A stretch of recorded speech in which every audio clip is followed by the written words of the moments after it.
AmandaLand, AmandaLand, AmandaLand.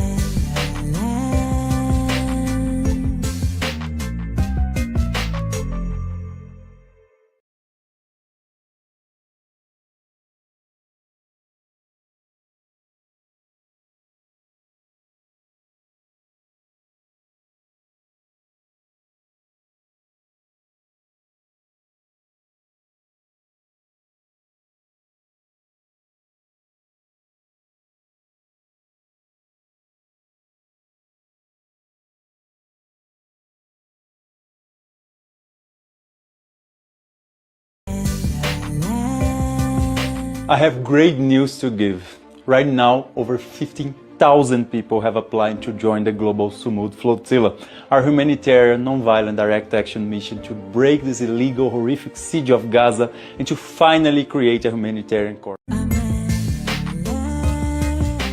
The US Out of Korea campaign. This is an initiative that we launched last year in response to massive escalation undertaken by the US military in Korea. In 2023, there were more than 200 days where the US military was engaged in war exercises in Korea. In 2024, that number rose to 275 days of the year.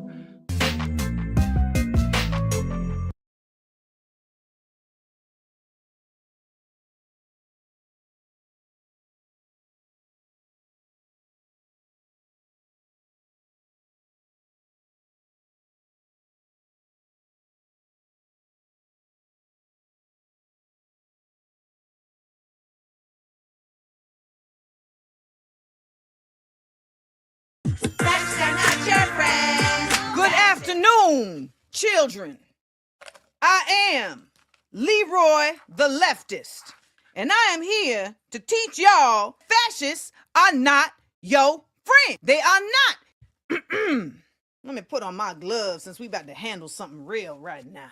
We need to point out the individuals that are currently in a power position that are actively performing as fascists so that we can identify and name them so that we can shift them. Now, this lipless, lovely Carolyn Leavitt is one of the most confident dummies I have ever witnessed. Now, she is the White House press secretary. Remember, the definition of a fascist includes characterized by a dictatorial leader, forcible suppression of opposition, subordination of individual interests for the perceived good of the nation or race. Let Leftist LeRoy be the first to tell you she is fascist. And you need to know their names. And you need to pay attention to what they're doing if you want to make sure that you do everything you can to stop it. Fascists are not your friends.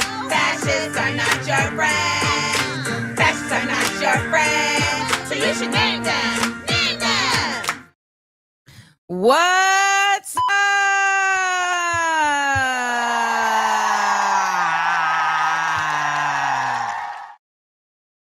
That was a rough start. That was a rough start, but we're here. Oh my God. We're here. We're here, and my neck is burning like hell. My neck is burning. So it's gonna be a weird day. Okay. It's gonna be a weird day. And but that's fine. That's fine. It's a rough start, but we're going to get it going. And good morning to you all. Thank you for waking up on the right side of history. This is Views from AmandaLand, your news and truths by any joke necessary. And I am Amanda Seals, and we have got a lot to talk about. As you saw, we have some great guests coming on the show today. I'm so proud of like my guest level. You know what I'm saying? I'm so proud of my guest level. I really be feeling like because my guest level goal is Amy Goodman, Democracy Now! That is my actual guest level goal. Of course, Amy Goodman has been doing Democracy Now! For 11 years. Yeah. But that's my guest level goal, just so you know. Okay? So for those who don't know, when my neck is burning, that means some type of conflict is coming. Now it could be as generic as like, oh, somebody like has to cancel, or it could be as severe as like, while we're doing this, like they come and serve me some lawsuit. Like it can be that drastic. Want to let you all know that for today only, you can get your Fascists Are Not Your Friends black tees. Okay, the Black Fascists Are Not Your Friends tees are available for today only at AmandaLandExports.com. Okay, at AmandaLandExports.com is where they are. Now, let me just say something, because I had to post a video because I feel like because I now, well, I've always been doing like work. You know, I've always been doing work for the advocacy of the people, etc. But I feel like now that I've like left Hollywood, well, maybe that's not even it. I think just in general, when you do work that is advocacy work, like people kind of feel like you're always on the hook to just be down, to just go be anywhere and speak everywhere. And like, I have to feed myself. You feel me?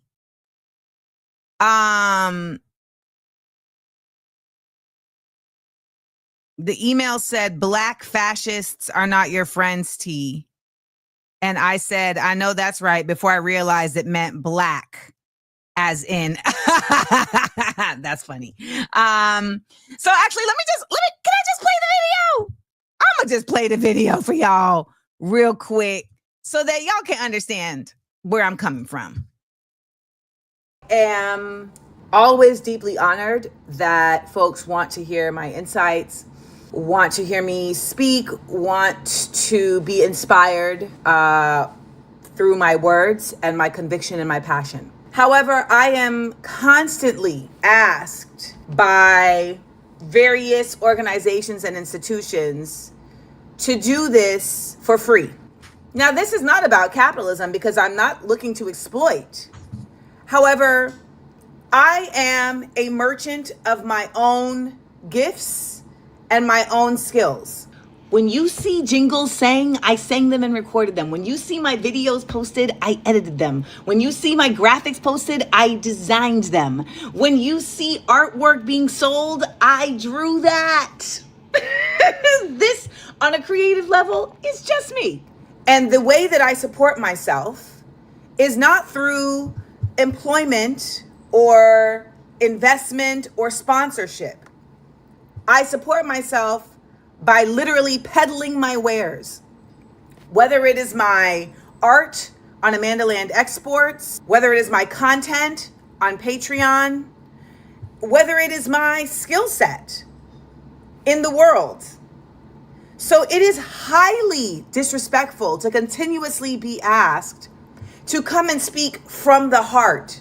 This would be a completely valid ask, were I still in Hollywood with a primary career that is being supported through other means. However, that is no longer the case. I am solely supported by y'all. That's it. I am an independent artistic intellectual. I create art that edutains in a multiple set of mediums, and it is you all support of that allows me to continue to create art that edutains. In the space of community, it is going to require us to figure out ways to show up in value beyond simply just money. And this is us thinking outside of capitalism. However, it is imperative that we figure out what barter options there are, that we identify ways that we can be in symbiosis with folks versus simply in ask. And that is what's going to help train us on how to exist together. So again, thank you for valuing my voice and my mind. Also understand that my voice and my mind are things that I have cultivated. They are seeds that I have sown, and they are my harvest. And I don't think I should be asked consistently by organizations and institutions to give them away for free. Fascists are not your friends. Fascists are not your friends. Fascists are not your friends. So you should name them. Name them. I got another request this morning to work for free. Y'all, I got another request this very morning to work for free. And it's always like, our organization is about the people, and we know that you're about the people. And so we would love for you to just come and donate your time. And I don't know, like, I just feel, okay, so for instance, we have folks that are donating their time for the AmandaLand Summit. When I asked these folks, I offered to pay for their transportation. I also made it abundantly clear that this is all coming out of my pocket as an individual. So I'm not an organization, that this is our first time doing this. And they were all like, yeah. But I also asked people who, you know, I know do other things. So, you know, at the AmandaLand Summit, I'm looking forward to having Claudia de la Cruz on one of our panels. We are also going to be doing a screen printing workshop. We also have comedians Davidson Boswell and Christina Brown joining us on a panel. So we're doing a panel that's called Cracking Up the System, where we are combining social advocacy comics with organizers so that we can talk about the things, but like in a fun way. In a fun way. And for the record, for anyone who's going to be volunteering, I will not be your point person because I'm not doing that anymore. I'm not the point person anymore. I'm not the point person anymore because y'all don't like when I correct you. Yeah, like people can't handle when I correct them. They can't handle when I'm upset or bothered. You know, like they can't handle it. And it becomes this whole other thing. And then they want to judge my entire character on something that makes perfect sense. So I'm not the point person anymore. I'm not the point person anymore. Nope. Nobody nopey nope. No. I want to deal with just what Cassie, Cassie. The Patreon people know the tea on that. The Patreon people know the tea on that. Shout out to all of my Patreon SEAL Squad members. We actually have a lot of dope stuff coming up in Patreon this month. And I don't know if you all know this, but I am going to be doing an episode of that show Surrounded. Okay, now have y'all seen Surrounded on the YouTubes where it's like one person surrounded by a bunch of people that are like the opposite thing, like they think opposite of them. You've seen this show, right? So like Mehdi Hassan just did one, and I too did one. Now, the thing about it is that in no uncertain terms, I said, this is a black radical surrounded by, it's a black radical surrounded by black conservatives. I said that in writing. I said that a million times. Then I get there and they're like, oh, well, I'm doing the debates and they keep calling me a liberal. And I'm like, I'm not a liberal. Like, I'm very decidedly not a liberal. No, Surrounded is the same thing as Jubilee. It's on Jubilee. And so I'm like, why do y'all keep calling me a liberal? And they're like, oh, well, because like they said that you were a liberal. Then yesterday we get like the assets and it's all calling me a liberal. And I'm just like, I am not a liberal. How many times did we discuss this? It's a black radical. It's deeply insulting to refer to me as a liberal. So, yeah, we got to work through that. Gots to work through that. Because we're not going for that, y'all. I can't go for that. No, can do. I can't do it. So, nonetheless, I will be hosting a Patreon only watch with me of this very episode. So if you want to join us, it's $5 for the whole month. And this is going down this Sunday at 7 p.m. 1 black radical versus 20 conservatives. Let me just tell you something. I'm going to tell you now, I don't think I did well. Like, I learned in real time, this is not my bag. Because their arguments are nonsensical arguments. Ugh, my neck is burning so bad. My anxiety is on 9 majillion. So it was very like, why is this like, did I take my Lexapro? I think I did take my Lexapro. I did. Why is my neck burning? I'm very uncomfortable. So that is happening. What I've listed here is some of the events that are going to be taking place on Patreon. So if those of y'all who don't know what happens on my Patreon, these are like specific things that happen, but on a regular basis, we have a chat that's going where people are dropping in links on news stories. We also have another chat that is more so links. It's called intentional learning. And so it's links about like very specific like learning spaces. So for instance, yesterday I put up a link of a video that explains how there are white people that evolved from Neanderthals and that's different than evolving from Homo sapiens, and explaining the specific, like, it's just melanin. It's deep. You can also engage in our Pets We Love chat, where everyone posts pictures of their pets. But then I also like just post random stuff. But this is and I do a morning musings, which I didn't get to do for the past 2 mornings because yesterday I got up very focused to go play tennis, because now that I have left Taekwondo, I need to continue to keep my activities up.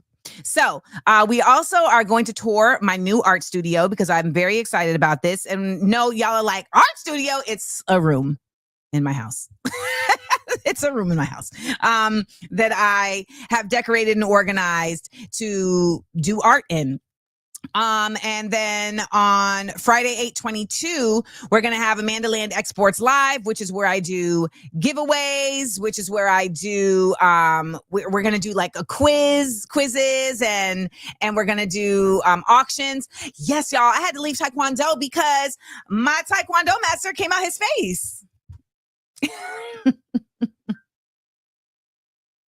He came out his face, and y'all know I don't play that.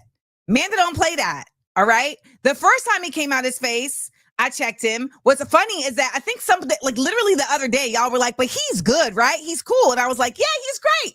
Came out his face later that day. So I'll tell you very basically what happened. So it was just me, him, and this other brother, not a brother, but this other guy there who is he's an elder. So has 2 hearing aids, and like sometimes he just has trouble, like he's hard of hearing. So he has trouble like understanding what the directions are. And then sometimes he like forgets what we're supposed to be doing, which when we're doing like punching stuff it's very specific, because if he is not clear on what we're supposed to do, then I'm going to get punched in the face.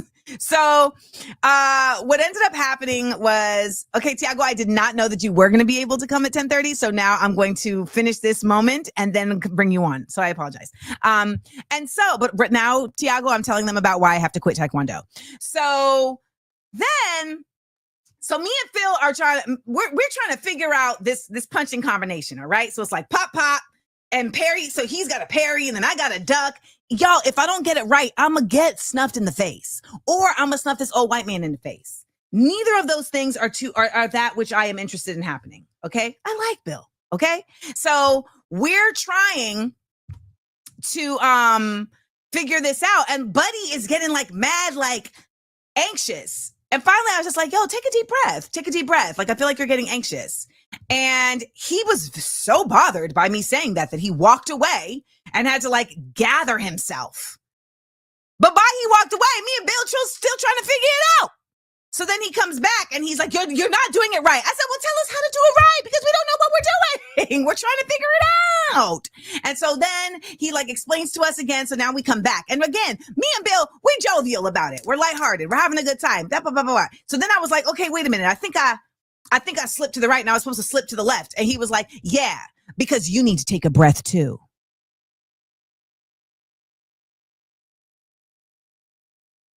Y'all, I'm not doing that with this young man. I took them gloves off so fast. Walked to the edge of the mat. Kamsamida. Put on my flip-flops. Headed out. Anio keseyo. Kamsamida. Give me my refund for the rest of the damn year. This is always my question. Are we sleeping together? Because that's really the only reason that type of weirdness happens. Are we? We're not. We're not. And you're not my mother. So, and you're not my sibling. Like, these are kind of the pockets of where weirdness like that gets to happen. You're my Taekwondo master. Get that neck attack. So that's the story of that. All right. We're going to bring up our Level Us Up guest. I'm very excited. And I think we should all be very excited. So let's get into it. Hey, yeah. AmandaLand.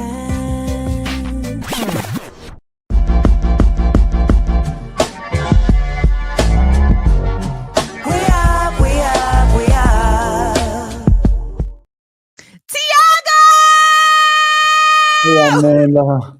So happy to be here. You do such an amazing work. I'm so honored to be here with you. Oh, same. Thank you. And I'm so happy that you're here with us safely. Thiago Avila, remind me, Thiago, were you on the first flotilla as well? I was on the mission. On the Handala was supporting as crew, as participants, as ground crew. Okay. So you've been a part of this entire flotilla situation. So, okay, first and foremost, please tell me how you got involved with the Freedom Flotillas and why you guys set sail in the first place. For those who don't know, let's set the stage. Okay, Amanda. So I'm from Brazil. I'm 38 years old. I'm an internationalist environmentalist in Brazil.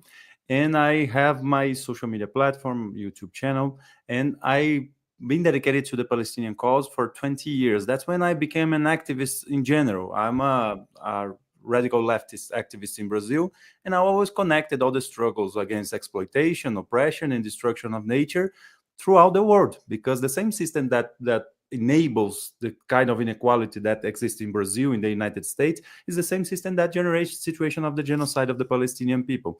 So for 20 years, I've been understanding what imperialism is, what is capitalism, neoliberalism, and the Palestinian cause was always one that shocked me the most, because I could not even believe that such violations could exist these days. I live in the global south, so we have a very colonized education.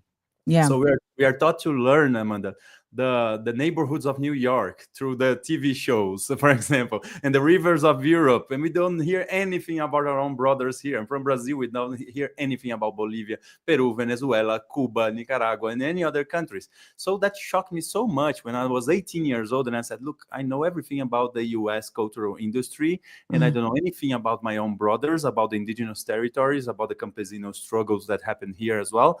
So I said, I don't want to be like this. I want to understand what's going on really with the world at the margins of the system, at the peripheries of the system. And so the Palestinian cause always attracted me so much as well, because I could see that the same type of violation happened there, but at a much larger scale. So in the end, I started dedicating myself to the Palestinian solidarity movement. And I heard in 2010 that there were people planning to go on boats to break the siege. And I applied by email. I was only 23 years old by then. And then they said, you can come, but you have to pay for your ticket. And then it blew off the entire dream for me. Right. The global south, it was like impossible to pay a ticket. And then that mission was attacked, Amanda, and they killed 10 people. The Israeli soldiers killed 10 people on that mission. And that really changed for me, because I could see that a non-violent humanitarian mission could be killed by Israel and nothing will happen to them. And then many years later, I eventually managed finally to go to Palestine. I've been to the West Bank, to the occupied territories. I've been to the borders of Gaza, and I could not even imagine that violations could be that big. I read so many times, I would do courses, I would write articles about Palestine, but you see that in real life, it's much different. To go into the checkpoints, at the tip of the rifle, for example, it's so sad to see. And then after October 2023, this huge global uprising started. And then I finally got in touch again with the flotilla, and it was planning a mission to leave from Istanbul with 3 big boats in April last year. But these boats got blocked by bureaucratic warfare. But then I kept on mobilizing. Wait. Bureaucratic warfare. Yes. Tell us, what is bureaucratic warfare? When we see what happened with the Medellin and the Handala, that they managed to stop the boats by force, there are actually many steps further that they're already attacking any mission that we attempt. It's when the boat's still at port, they're pressuring the president of the country or the prime minister, they're pressuring the governor of the state, of the province, they're pressuring the mayor, they're pressuring the port authorities, they're pressuring the Coast Guard, they're pressuring pretty much everyone. So they're pressuring the insurance companies that provide insurance for the boats, they're pressuring the nation states that provide the registry and flags for our boats. So if any of these people decide to stop our mission, they simply create a bureaucratic warfare, some type of paper that we don't have. They say that we don't pass certain inspection. They revoke our flag, revoke our insurance, and the boats simply cannot go. So we had that in Istanbul last year, that we had 1,000 people from 30 different countries with 3 big boats, 5,500 tons of aid, and we were stuck at port. We simply could not sail. And this was so frustrating that we decided that we would dedicate so much energy to continue. And then we tried to go with the Handala last year, but the engine broke. And so we got frustrated. We didn't manage to go.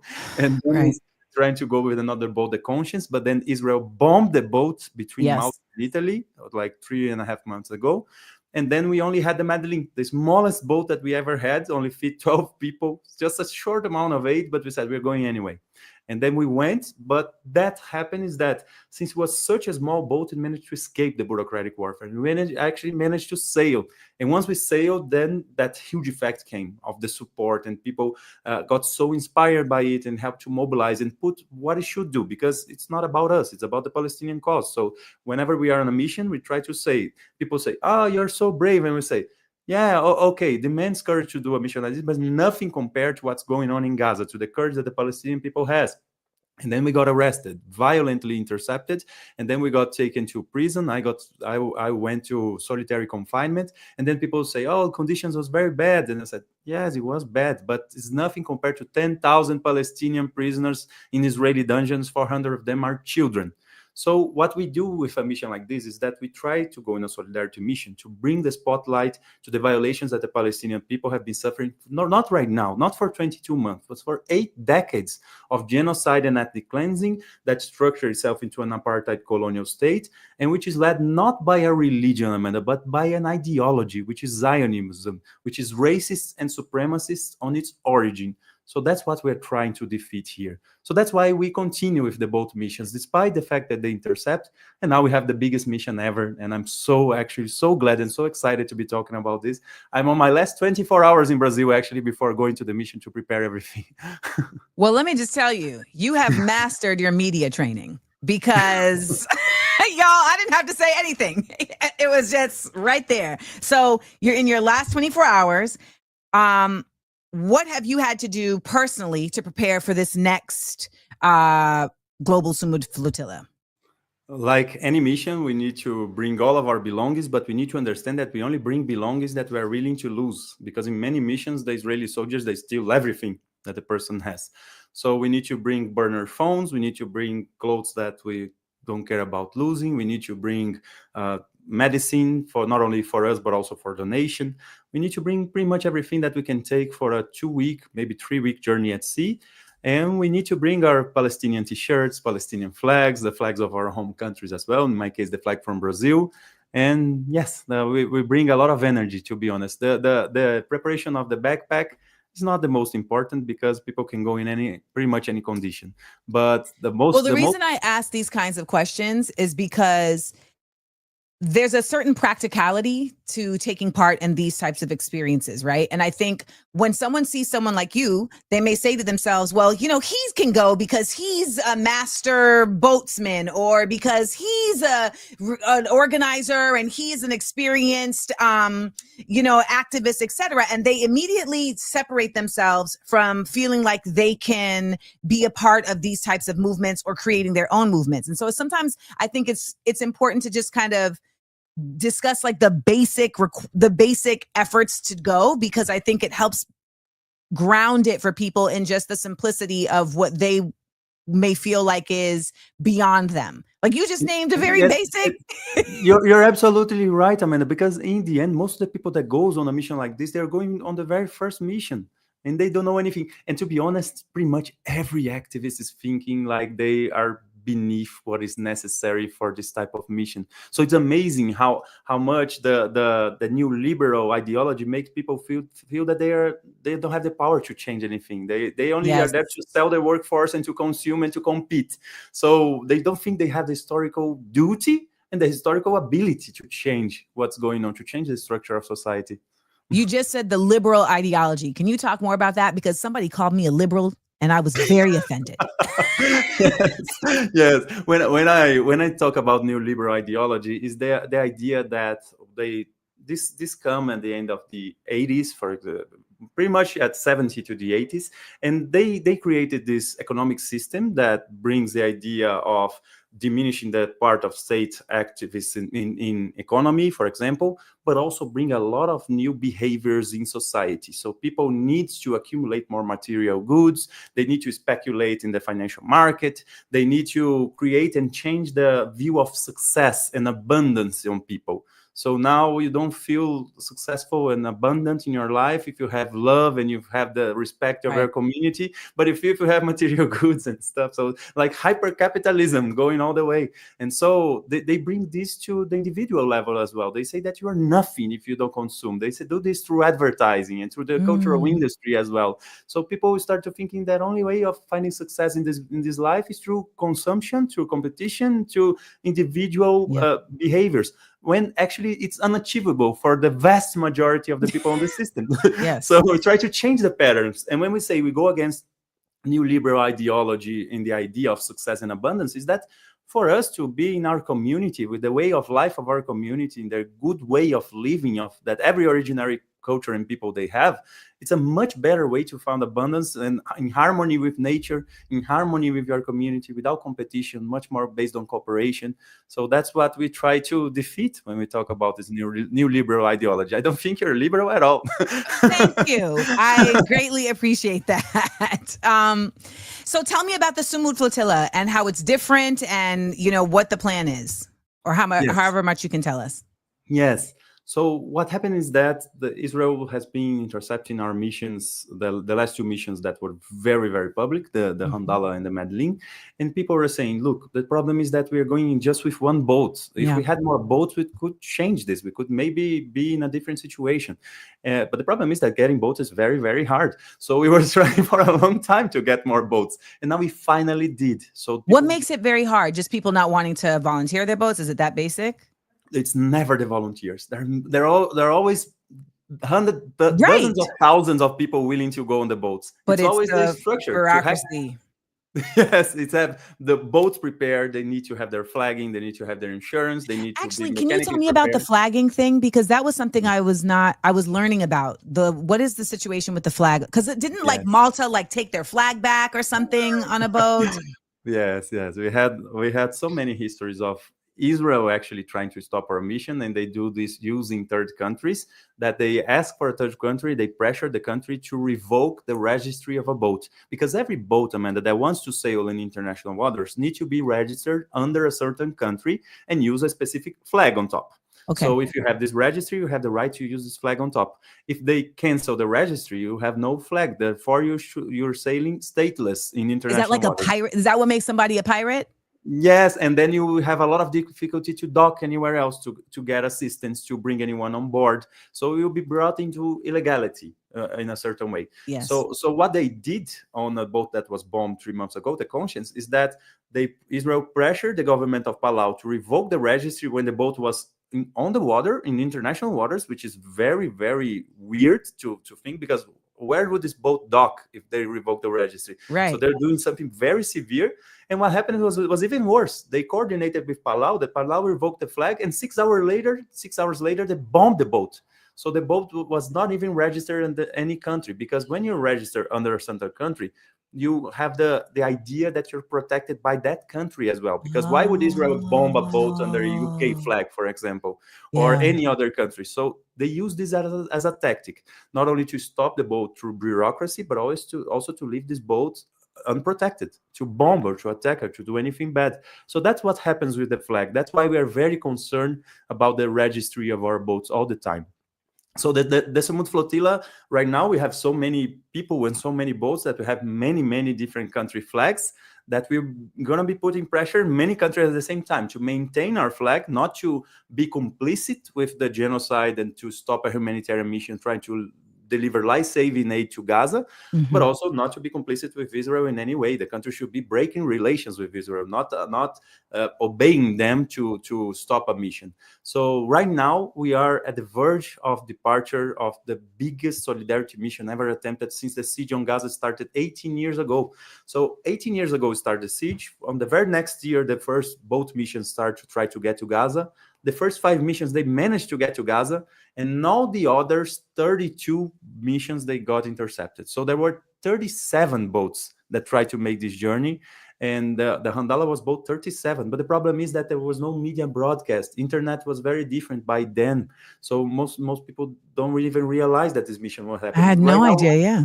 Yeah, and right now we finally broke the media blockade, and right now people were finally aware that this is happening. So that's why it's so powerful. But that's why also Israel wants to make an example.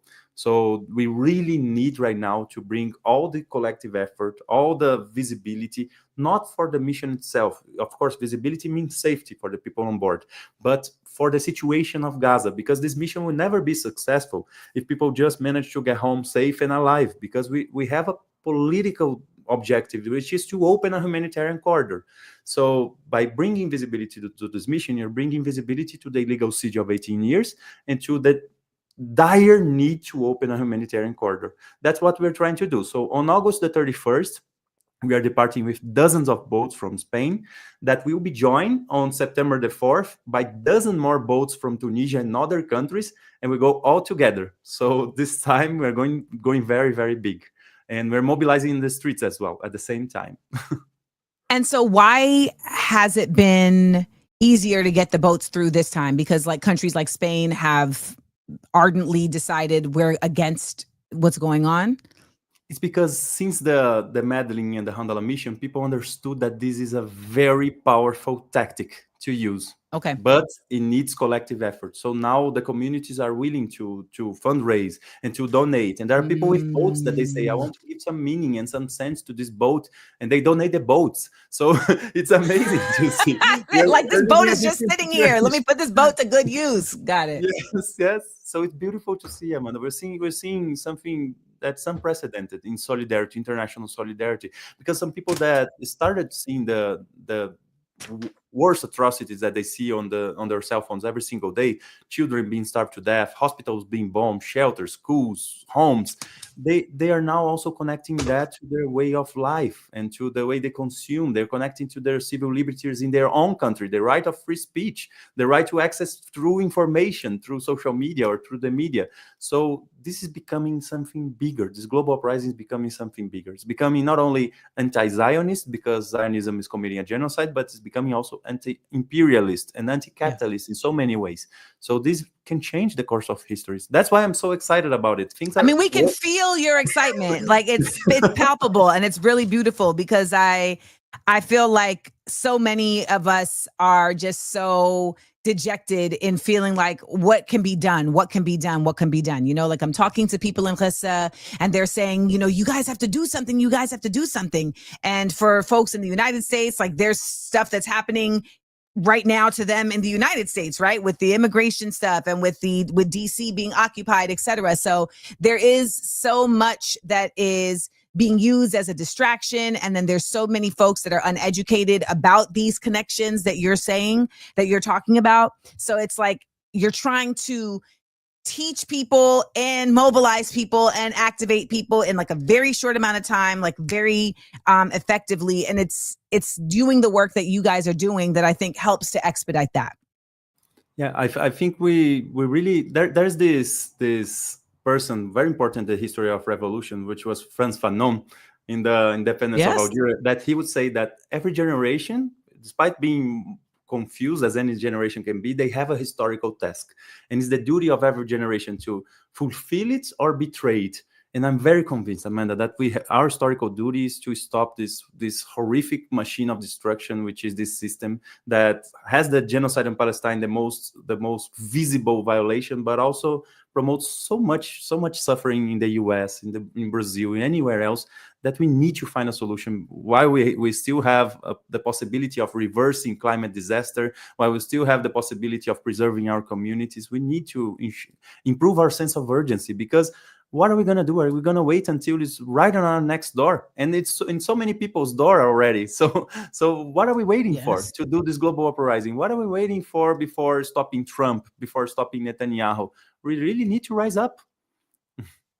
You guys in the chat, please throw up some of the Frantz Fanon books for people, you know, Wretched of the Earth, Black Skin, White Mask, A Dying Colonialism, etc., so that people can get into that. We're going to take a couple questions and then I'll let you go so that you can get ready, because you have to head out.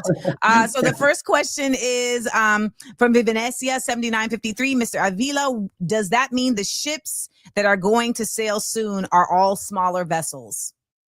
Thank you for bringing that up, Vivi. The idea is to have as many boats as we can. So this brings the structural necessity that they need to be small. We're trying to get some bit bigger ships, but it's not our financial reality. It's not where we're at. So most likely there'll be motor sailing boats, just like the Medellin. We don't really have that much fuel capacity. So it's good to have a sail as well to take us to Gaza. The wind take us there. So we have this benefit. Most likely smaller boats. Okay. The next question is from NYX22. Mr. Avila, are you scared for your life, and is Brazil protecting you? Thank you for bringing that up, NYX22. We always discuss this on the boat, Amanda, that people were discussing when we were like 2 days before interception. And people were saying, are you scared to everyone? And most of the people would say, no, I'm more scared of not fulfilling our mission, of living our life in vain, of the future that my daughter will live at. So I'm much more concerned for the future generations than for anyone's life. We need to do this. It's our historical duty to do so. So we have a very serious risk assessment. I train our participants in nonviolence direct action, in how they need to behave in case of an interception, for example, to de-escalate stuff. So we take this very, very seriously, but we do not stop for that. Otherwise, what would be the history of humanity if people would stop doing something important because it's dangerous? So we need to understand this danger, work with it, and try to neutralize as many dangers as we can, and try to reduce the impact of the damage that we cannot neutralize, and continue. And Brazil is not protecting me at all. Actually, Brazil didn't break relations with Israel, despite the fact that they kidnapped a Brazilian citizen in the last mission, putting on solitary confinement like they did with me. But Brazil is an ally of the Palestinian cause, and it still has contradictions, but at least on speech, President Lula gives very good speeches denouncing the genocide. We get it. We understand what you're saying. That was very diplomatic. Okay, last question. This is from Kismet J. Mr. Avila, do you have your own protection this time around, or is the mission primarily nonviolent? This is very important that Kismet is bringing, because we don't have any individual protection. The protection that we have is the visibility, the pressure, the political pressure. We always say when we are training our activists that are going on the mission that if Israel wants, and they can bomb and kill every single person on these boats. The reason why they don't do is not because they don't want, it's because they cannot afford the price, the political cost that it has. So we need to make this mission as visible as we can, as to make as much political pressure as we can. And also depends on the last part of your question, Kismet, that our own conduct is also very important, that we remain nonviolent at all costs in this type of mission. So we train our people that even if you're being brutally assaulted, you still need to remain nonviolent. It's very tough, actually, Amanda, to talk about this, because it's such a violation. It's such a cruelty, so much violence that the soldiers, the unit that intercepts missions of the flotilla, especially unit S13, they have been committing massacres in Gaza for so long, and they killed 10 of our participants 15 years ago. Yes. So they're used to commit these crimes. And the reason why they didn't do on the Handala, on the Medellin, is not because they didn't want. It's just that because the mission was too big for them to pay these political costs. So the same missions that they would board the boat and assault people, deny food, deny water, deny the use of toilets, they would come on our mission and say, do you want food? Do you want water?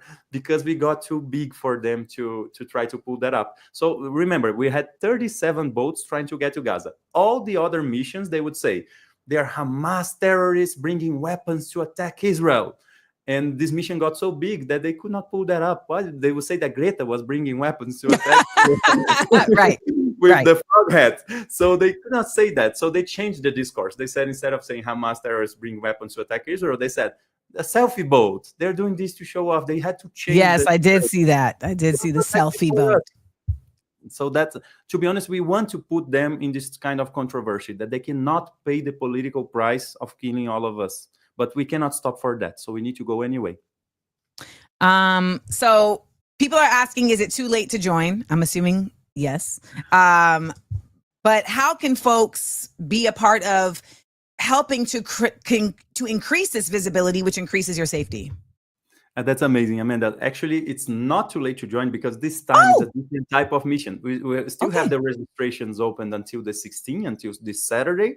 You should go to our website and people can register there.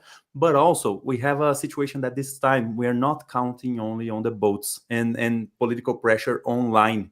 We are counting that since the moment is so decisive, when we see the reports on the ground, we're in contact with so many people in Gaza, Amanda, so you know very well how dire is the situation. Yeah. We know that this chance is very decisive. So we're willing to do political actions at the same time on the countries, on the streets where we are on the boat.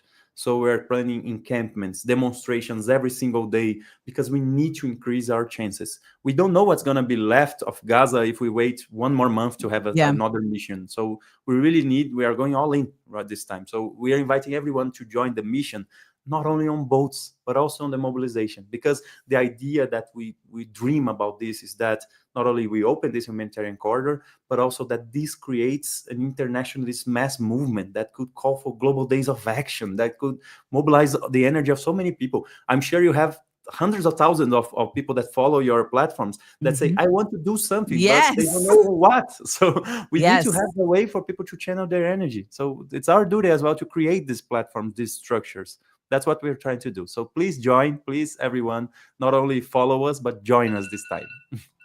Well, there y'all have it. For those of you who are like, what can I do? Here is a suggestion. Thank you so much, Thiago. We are sending all of our love, all of our covering over you all, and we are going to do our best to continue to support the Global Flotilla. And hopefully, again, there won't have to be a 39th flotilla, because this is what, 38? Yes. 38. This is 38. So you all, of course, are brave, and more so than brave, I think what I appreciate is just the necessity to continue demonstrating what it is to be a humanitarian that actually understands that it's not just your own safety, it's not just Brazil's safety, but it's the actual earth that we are on that has to be considered. Everybody is connected. All of our struggles are connected, and therefore liberation has to be collective. That's it, Amanda. Thank you so much for having me here. Yeah, I love your work, and thank you for your community for greeting me so well here. Thank you so much. Yes, and everybody thinks you're very handsome, so just know that. And shout out to your wife. Have a good one, Thiago. Have a good Be day. safe travels. I had to let him know, y'all, because everybody's like, "Oh my God, look at Thiago's face." These are so funny. Oh my gosh, I always feel so honored that folks want to come in, talk to us about the incredible work that they're doing. And the fact that he's leaving tomorrow and found time to come on and talk with us today, just really incredible, and just really honored to have Thiago. So make sure that you guys go to globalsumudflotilla.com. globalsumudflotilla.org. I just want to say, there's just a lot of fineness associated with being pro-Palestinian. I just feel like there's just a genuine fineness, and that's across all genders, right? It's like the glow of being just a good person. Am I right? Am I right? Speaking of good people, we got a little bit out of sorts, out of order, because we had to bring on our good people's Thiago, but don't think I forgot about yeah. Let's go. Hey, AmandaLanders here to learn. Drop in and tell me where you're watching from. We had some new country additions last week. AmandaLanders here to learn. Drop to it. All right. We got NYC by the Hudson River. Sorry, my mic was off. We got Orcas Island, Washington State, Jacksonville, Florida, Nouveau, Montpellier, Francais, Napoli, Campania, Italy, woo, Orlando, 407, Kansas, New Braunfels, Tejas, Augusta, Georgia, Salt Lake City, Utah, Belgium, Philly, Charlotte, North Carolina, East Flatbush, Springfield, Massachusetts, a version of London, UK. You know who hasn't been on in a while? Reese. I wonder how he's doing. Mendocino and the Emerald Triangle, Bronx, New York, Fresno, California, Buffalo, New York, hi from Amsterdam, and Cholula, Mexico. We got Leominster, Massachusetts. We got Cape Town, South Africa. We got Brevard, Florida, Berlin, Germany, woo, New Orleans, Louisiana, Watley, Alabama, Vegas, Miami, Florida, Washington, D.C. Tiffany, you got to stick around because Leftist LeRoy is going to talk about with D.C. We got Cyprus. Is this our first Cyprus? Nassau, New York. Hi, Buffalo. Los Angeles. We got Sudan. Wait, we have Sudan? We have Sudan? St. Louis, Tupelo, Mississippi, España, Long Beach, California, Charlotte, North Carolina, Patterson, New Jersey. Hey, hey, hey, hey, hey, hey, hey, hey, hey. AmandaLanders here to learn. Thank you for telling me where you're watching from.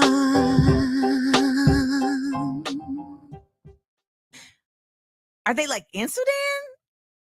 Are they watching? Are they in Sudan or are they watching from Sudan?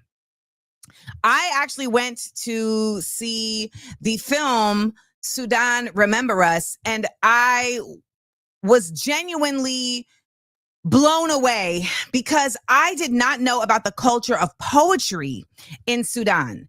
And the film uses poetry to chronicle 4 activists and organizers in Sudan and the work that they're doing to continue the fight.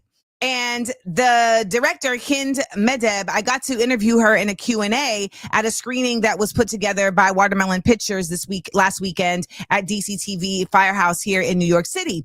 And just her stories were so great, and just her willingness to tell, all the backstories and BTS was really awesome. And she's actually going to be on Views from AmandaLand moving forward. However, one of the things that was that I realized while I was sitting there was that so often what I hear about, whether it's the Sudan or Congo, wait, Monk Morris is in the house? A Grenadian from Monk Morris is in the house?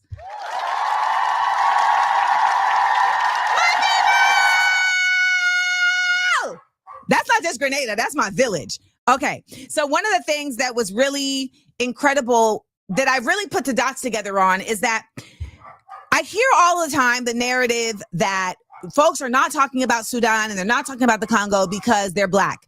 And I'm not saying that that is not a part of the equation. However, one of the things that I think is also lacking is the ability for people to connect to the people of Sudan, to connect to the people of the Congo.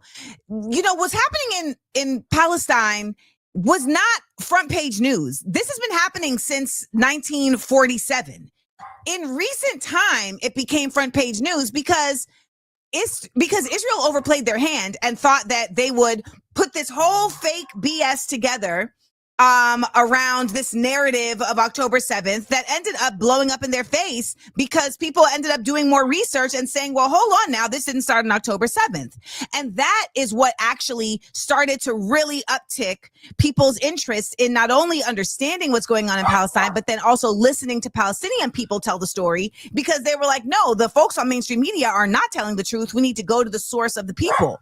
And so folks ended up getting individually connected to the people in Palestine. There were so many of us that were waking up like every day to check on individuals and if they're alive. Is Motaz alive? Is Bissan alive? Did they make it through the night? Is Plestia okay? Is Mansour okay? These are people that I ended up also talking to while they were in Gaza.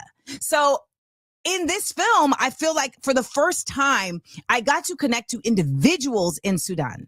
I got to see it through their eyes, and I got to have a personal connection to this experience that is deeper than just the overarching story of this is a war that's happening in a country. Please make sure to try and find your way to see Sudan Remember Us. And I am looking forward to having the director on the show.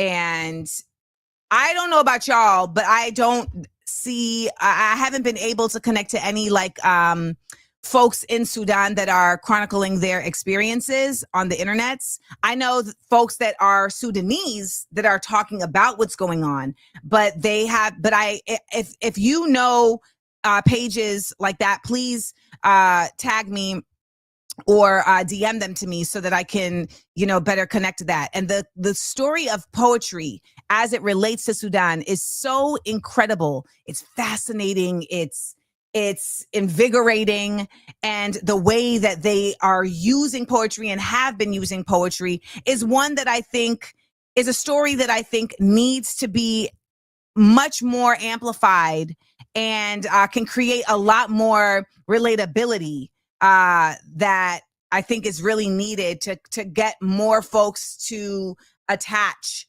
to being able to see what's going on in Sudan as their problem as well. So thank you. What was I about to say? I lost my thing. Thank you for Freedom for Sudan. I appreciate that.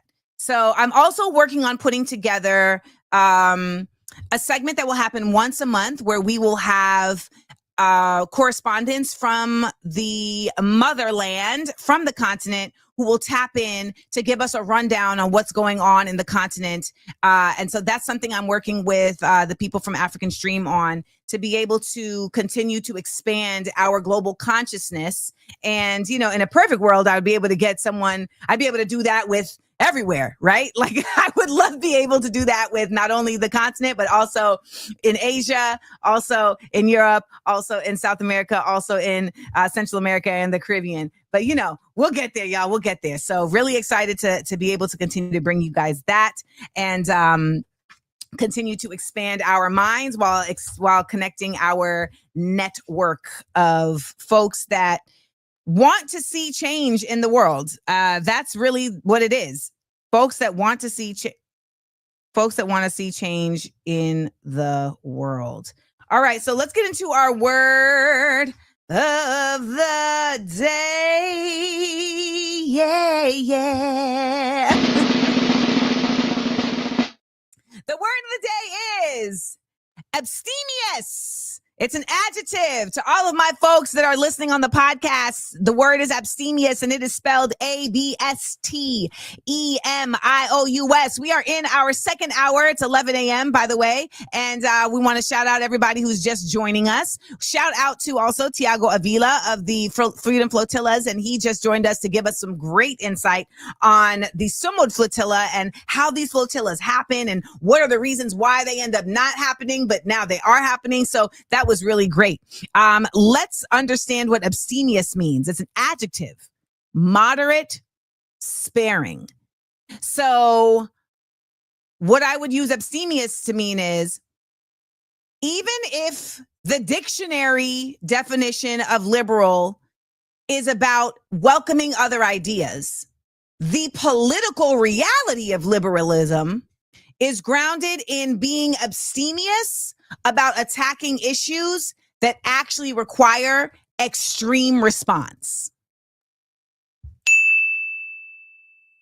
You know, Joni, you call yourself a liberal, but you're not. You are not a liberal. You are liberal in terms of how you receive information, but you are not a liberal. There's no way you can be. By the way that you exist here, etc., you just not. Hate to break it to you. All right, y'all. Abstemious. Can anyone use it in a sentence? Abstemious. Can anyone use abstemious in a sentence? ABSTEMIOUS. It is an adjective. Abstemious. Abstemious. Moderate. Abstemious. Girl, you are sparing. Abstemious. Playing in the middle. Abstemious. Ooh, ah, ooh, ah. All right. First sentence. Maria's fifth octave says, in the budget debate, the MP for St. George's Northwest took an abstemious stance, rejecting lavish infrastructure proposals in favor of small targeted community projects. All right. You better hit us with an abstemious. Lee said, I wanted to eat the whole cake, but I was abstemious. Impressive. That is something I cannot do with Haagen-Dazs matcha ice cream. All right.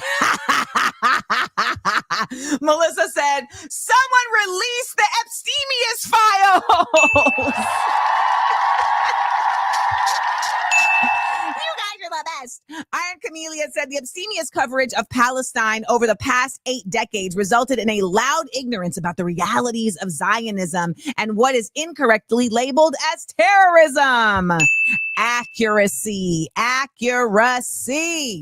All right. Any more abstemious sentences? Y'all really going in with these sentences. Like, abstemious brought out a lot in y'all. It brought out the intellectuals. It did. Mm-hmm. If you're watching on Instagram and you want to suggest an abstemious sentence, you got to come on over to YouTube, Amanda Seals TV. And we're going to end on this. Lucy Spark, which is really Ross, who changed her name, is bras are abstemious. Cha.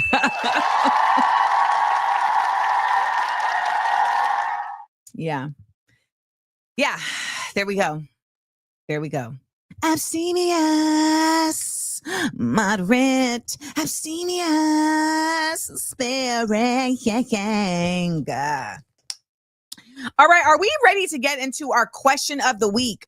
All right, our bonus question is a new thing that I'm trying where you guys are going to answer the bonus question in the comments. All right, you're going to answer the bonus question in the comments because this will also help with engagement, which will also help push the show through the algorithm, which will also help get the show the support it deserves and also help allow more eyes to get on this type of content. All right, let's get into our question. Let's get into our bonus question. AmandaLand. Bonus question. Bonus question. Bonus question. Bonus question. BONUSQUESTION. All right. The bonus question theme song is so lit. It is so lit. I also want to remind you all before we go on that we have another guest joining us. We have two members, Jamie and Heath of Nodutdol. Nodutdol is the Korean community organization project. I just messed all that up. Hold on. Let me say the right name. Nodutdol is for Korean community development, and they're an organization that is working consistently. They just had a really successful summit here in New York City. They're working consistently to try to end the U.S. occupation of Korea, which some of y'all may not even know is existing. And they are also hoping to be a part of, they're hoping to see in our lifetime Korea recombine from the North and the South to actually Korea. Okay, so let's get into our bonus question. So for those who do not know, this is Black August. Black August is Black August is a time where we are actually lifting up and commemorating and celebrating those who have lost their lives and or their freedom in the work of liberation of Black peoples. And we know so many that have done this. And I would love for you all for our bonus question of the week to drop in the comments. So not here in the chat, but drop in the comments after this episode, a Black August freedom fighter that you would honor during Black August. And if you don't know, then that means you got to get your research on. And of course, we have so many folks that have come before, like Fred Hampton Jr., like Assata Shakur, like Mumia Abu Jamal, who have lost their lives. But we also know but there are also names that just don't get enough attention. So I want y'all to try and do some research and bring those folks to the space and lift them up. So remember, Black August is also about 4 things. It's about fasting, studying, training, and fighting. So I want you to ask yourself, how are you engaging in any of those, if all? Fasting, studying, training, fighting. Okay? So that is Black August. And we are celebrating Black August. And I'll be doing a Black August drop on AmandaLand Exports. So look out for that because I feel like you're going to really appreciate the items that I will be dropping during that time. All right. That's our bonus question of the week. Go down in the comments after the show and drop your answers down there. All right. Let's get into our Blackcurrent news, which is brought to you by Small Doses Podcast. This week on Small Doses Podcast, I actually did a solo episode about the Black bourgeoisie. Let's check out a clip. In order to be an actual kinfolk, not skinfolk, you have to ask yourself, where do your values lie in access? Should everybody get access to liberation? Or should only certain groups who act a certain way be allowed this? Capitalism created an additional inroad for folks to get into the Black bourgeoisie because it meant that even people who were not by a certain skin color or who were not in a certain trade could get access to this. So that's how you get a lot of folks from the hood making their way into this space. People who were just savvy business people. And by the way, you don't have to be smart to be savvy. You just good at capitalism. I know a lot of dumb millionaires, to be clear. The Black bourgeoisie is made up of both, right? Some people who are genuinely smart and some people who are just really savvy. But it's ultimately made up of people who have made their way into access and will do what needs to be done to keep it.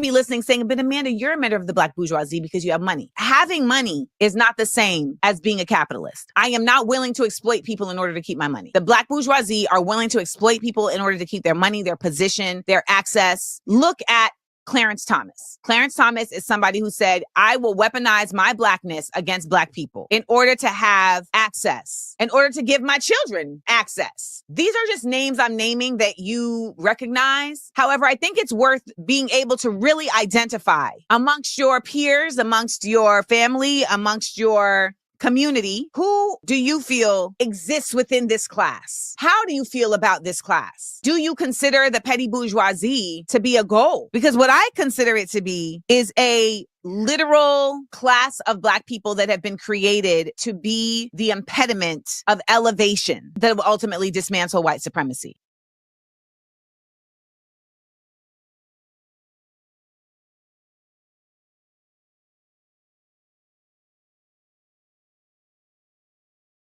So there you have it. Make sure you go and check out Small Doses Podcast, wherever you get your pods.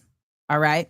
Wherever you get your pods and cast it. If you're joining us on Instagram, make sure to come over to YouTube, Amanda Seals TV, and clock in to class time. When you join us, make sure you say, I came over from Instagram, so that people can welcome you to the chat.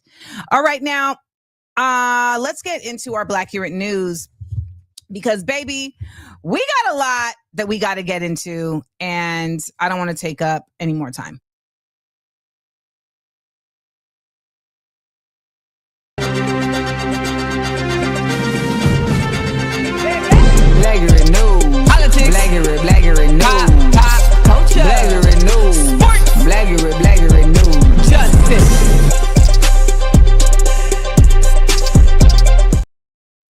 All right, let's get into our Black Current News. Let's get into this. So let's head on over to the motherland and talk about Namibia. All right. Now, do you all know where Namibia is? Let's actually, sorry, not Namibia, Zambia. I apologize. Let's go over and talk about Zambia. All right, so I am going to bring up a map, because I know we here, especially the United Statesians that are on this, geography is not, it's not the vibe. Geography is not the U.S. Sweet spot. We got it on some Carmen Sandiego level, but as you know, PBS is being underfunded, so it's being defunded, so it's going to be even worse. All right, so here is Zambia, right here in the center. It is bordered by Tanzania, Malawi, Mozambique, Zimbabwe, Botswana, Namibia, Angola, and the Democratic Republic of the Congo. All right. Now, what's really important to note is that Zambia has hold on. Let me, am I getting this wrong? You know what? I'm wrong. It wasn't Zambia. It is Namibia. And I second guessed myself, even though I knew what I was talking about. So let me get Namibia pulled up. Because I'm like, no, we're not talking about Zambia. We're talking about Namibia. All right. So here we go. Let's talk about Namibia. Now, Namibia has a woman as its president. As we see, Namibia is over here in the south of Africa. Remember, South Africa is not just a country, it's a region. And Namibia, yes, Lucy right here said, Ray right here said, Namibia and Germany. Read, y'all, read. Namibia is bordered by Angola, Botswana, and South Africa. Rachel has visited Namibia? Was it like on a mission? That's so random. but I would love to hear more. And Al Jazeera, looks like our tribe 8554 says Al Jazeera has a great doc on the Namibia Holocaust. So I am going to make sure to check that out. And Rachel said, yes, ... And I'm assumed from that ...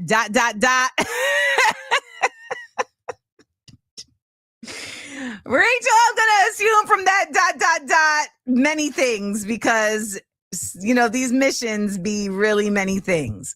Well, Namibia has been in the news because their president told Bill Gates that he can basically go F himself. This is a very beautiful response to Bill Gates. So basically, Her Excellency Netumbo Nandi Ndaitwa, I think it's Ndaitwa. She rejected a proposal by the Bill Gates and Melinda Gates Foundation, who wanted to conduct trials of an IUD in their country. Why aren't they conducting these trials here in the United States? Why not? Like, I'm trying to understand. Why are you coming over here? No, stay your butt over in the West.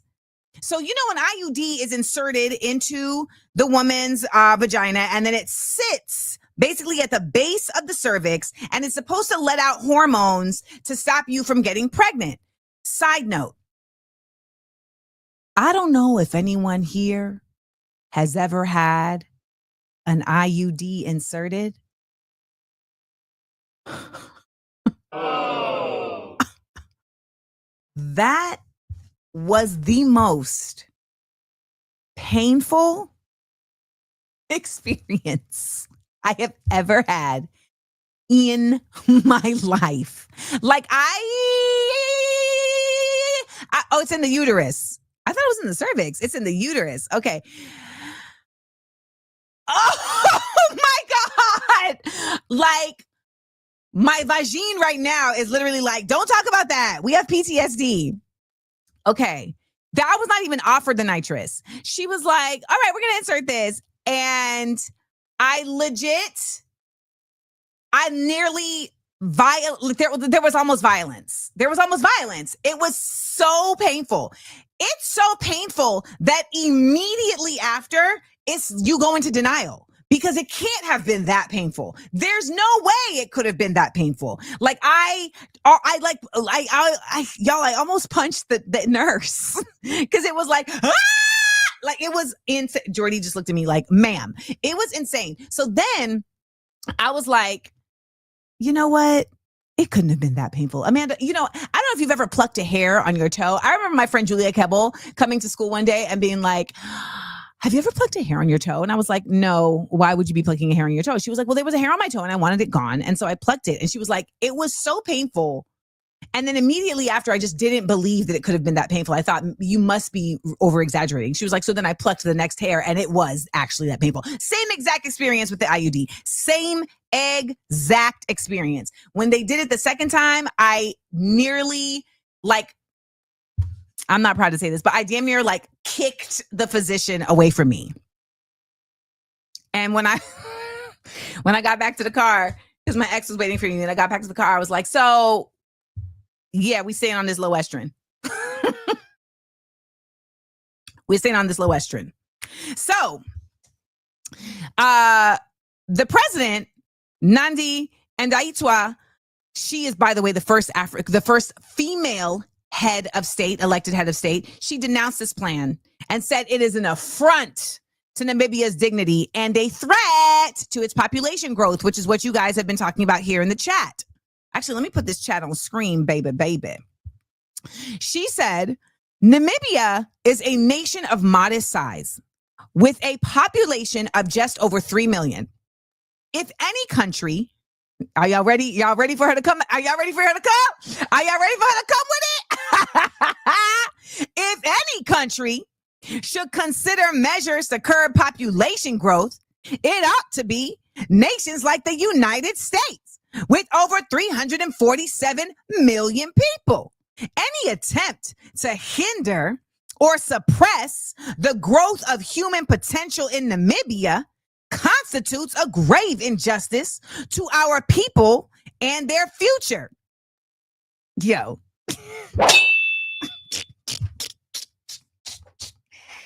She said GTFOHWTBS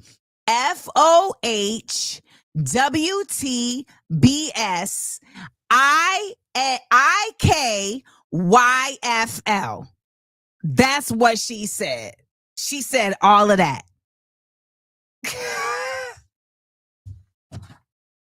Listen. Now, even though it is one of the world's least densely populated nations, it has historically pushed back against these foreign-led population control programs. And the president questioned the same thing we questioned.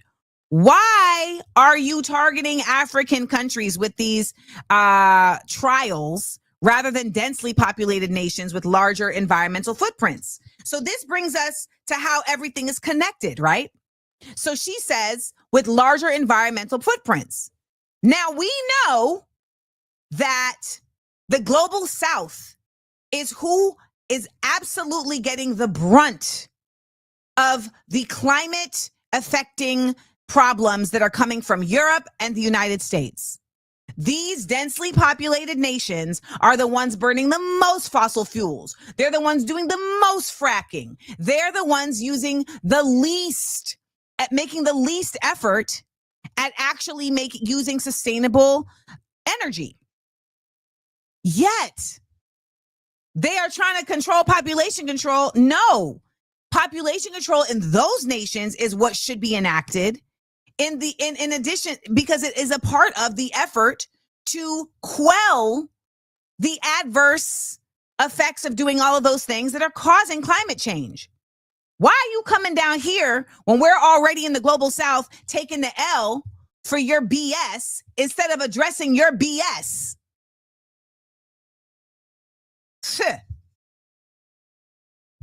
She also raised concerns about informed consent, long-term health implications, and the historical memory of colonial control over African bodies. She said Namibian women are not, actually, you know what? Hold up. I got to put this on a whole other level for y'all. Namibian women are not lab rats. We will not accept interventions that sideline our people in decisions about their own reproductive futures.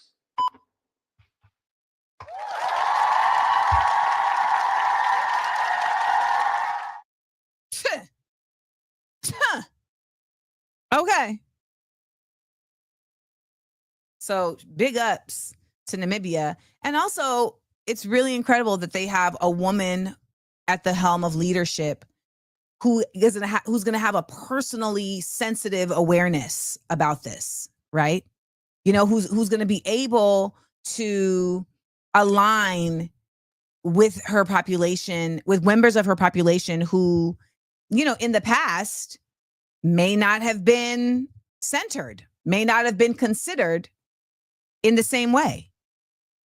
You know, none of this is by accident when you see like strong stances like this. And she, of course, is not somebody who just like randomly enters this kind of space. She was like a vice president before, and she's held a lot of ministerial positions, and she's been in the mix. She's been in the mix. And by the way, she is known as NNN, and she has been an advocate for women and gender equality in Namibia. So I think it's really important to talk about this and to, you know, amplify this. So shout out to Namibia, and I'm glad that she was fighting for the sisters in this particular space. Let's get into our next story. Y'all still with us? Y'all still with me? Because it's hot as hell in my house. Whoa, whoa, whoa, whoa. It's hot as hell in my house. Okay. So for all of y'all out there who actually, that's a great point, Cassie. Cassie said that's a public servant. So I've been seeing people really confused as to why I have been talking about Kamala Harris and her book as it relates to what is going on in the nation right now. And folks are saying, well, what do you want her to do? What do you expect her to do? And I'm like, are you guys bots? Why would they're like, she didn't win. So what do you expect her to do? And I guess what I'm confused about is, why do you all feel like because she didn't win the presidency, she should not continue to be a public figure challenging the presidency, particularly when it's a fascist president? That just seems odd to me that folks don't feel like that would still be her responsibility. Also, because they're like, well, she's a private citizen. I'm like, yeah, it's our duty as private citizens to also challenge the presidency. So whether she's a private citizen or she is a person who still gets to receive health care as a former vice president, it is her responsibility to speak against this fascism. She has larger platforms. She gets to be on the Colbert Report. On Colbert Show. They're like, well, what did you expect her to do? What do you expect her to say? I expect her to talk beyond just what she's talking about in her book, which is that she lost the election. That's it. She said, she said she's going to work with organizations. What organizations? She said she wants to work with the people. Which people? In what way? Like, we shouldn't have to guess about these things if they're really true initiatives. You all see me on here bringing people up here that are doing the work. I talk about when I'm doing the work with them. I am literally here doing the work with them by platforming them. So there should not be any mystery. If you're coming on a television show that has that big of a platform, you should be coming on with very clear, specific headlines of where you are now and what you are doing. And writing a book about this campaign teaches us nothing. We do not learn anything from that book. Does that book help anybody in the scenarios that everybody is in right now? Does that book help folks understand how to fight an occupation in their city? Does that book help people to know how to protect themselves in the event of an ICE kidnapping, or how to protect others in the event of an ICE kidnapping? Does that book help people understand the effects of the Google Palantir connectivity? It doesn't. It doesn't do anything of that. It doesn't do any of those things. And all of those things are impending dooms that are happening right now. And the irony was people being like, well, what are you doing? I'm like, for you to be comparing what I'm doing to what someone who was the vice president of the United States is doing is literal nonsense. It's actual nonsense. And it is very deeply concerning to me and disconcerting to me that people think that once a politician is no longer an elected official, that they should not be expected to continue to be a part of resistance, of amplification, of public and civil duty. That is all of our responsibility. So miss me with that. Miss me with that. That doesn't make any sense. Now, speaking of de-Googling, we're going to get into that right now. So she may not be talking about it in her book, but we're going to talk about the concept of de-Googling here on this show. So I don't know if you guys are like caught up on what's really happening with Palantir and Google. First of all, do you know what Palantir is? So Palantir is this company run by Peter Thiel that is incredibly dubious and that has been very involved in the harm of people in Palestine. They provide software used by the IOF and ICE. And this information came from @FreeFamilyBookSwap, by the way. And they also provide software that is predictive policing to deportation case management. Okay. Google powers the data infrastructure that runs the software. So they are married. They are connected.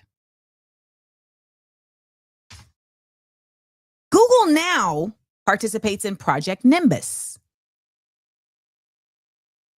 Peter Thiel doesn't run Palantir. Isn't Palantir Peter Thiel's company?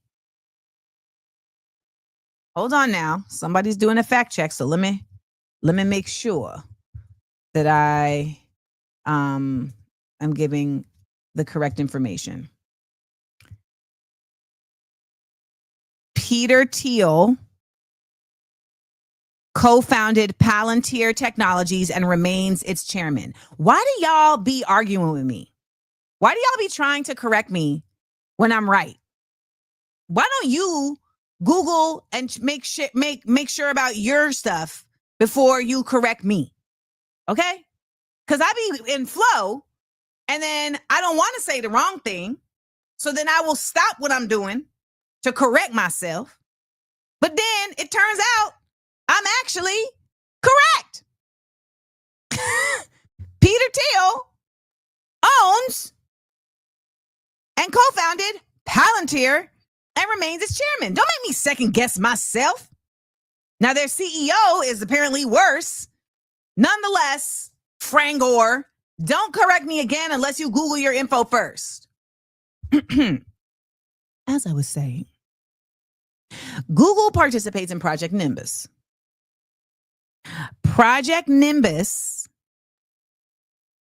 a $1.2 billion deal that delivers AI, cloud, and surveillance services to Israeli government agencies, help enable targeting and occupation in Gaza. So if you want to be a part of challenging this, then here is a way. Now, this is the thing. A lot of us are, do we not have any, so real quick, do we not have any do we have any moderators in the chat? Is Sandy here or Elijah or Rolando? Are there any moderators in the chat? Because if so, you can get homeboy out of here. Frank or whatever. Now, I think a lot of folks are really frustrated with what to do or if they can do anything. Oh my God.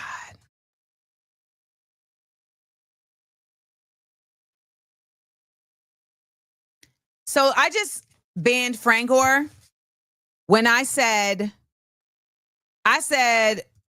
get this dude out the chat. And Frangor said, I am a woman. Don't misgender me.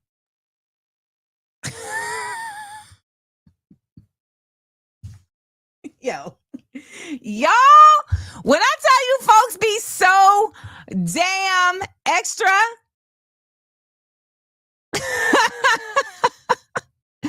don't misgender me.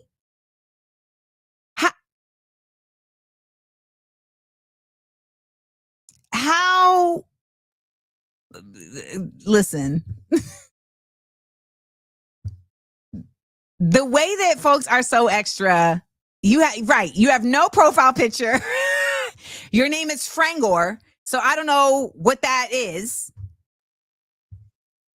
Don't misgender me is nuts. Kim, I just set you as a moderator.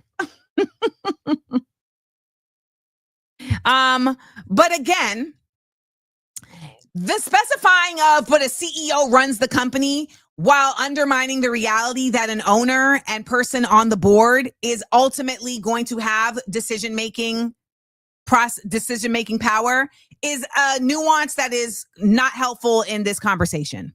Okay? So let's get back to it. There's so many of us that feel helpless right now, that feel like we simply just cannot be effective in the ways in which this system, this global empire can be toppled. And I'm not going to lie to you, it's going to take a lot more than this. But here is one of the things you can do to also protect yourself. So as they are doing weird things like basically shutting down people's Gmails, downloading and cutting off people's Google Drives, you can de-Google. And here, Free Family Book Swap has provided some alternative apps that are not Google apps that you can start using. Now, if anybody in the chat has used these if anybody in the chat has used these apps, please let me know if you find them to be effective. So forms, you can use Tally Forms. Slides, you can use Canva. Now, you're talking to a Canva master right here. Okay. Like, honestly, I feel like Canva should be sponsoring me and should honestly be like giving me money to teach classes. Because the way that I am a Canva pro is I am tooting my own horn. Toot to the zoo. All right. I'm tooting it. I'm tooting. So y'all in the chat are also co-signing that Canva is that girl. Canva is that girl. My art skills are being put to use. Y'all want to hear some good news? Do you guys want to hear some good news?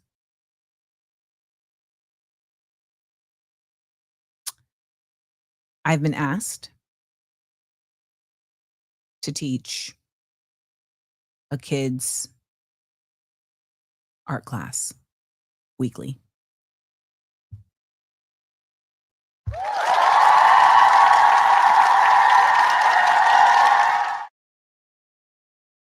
That's very exciting. I'm very excited about this.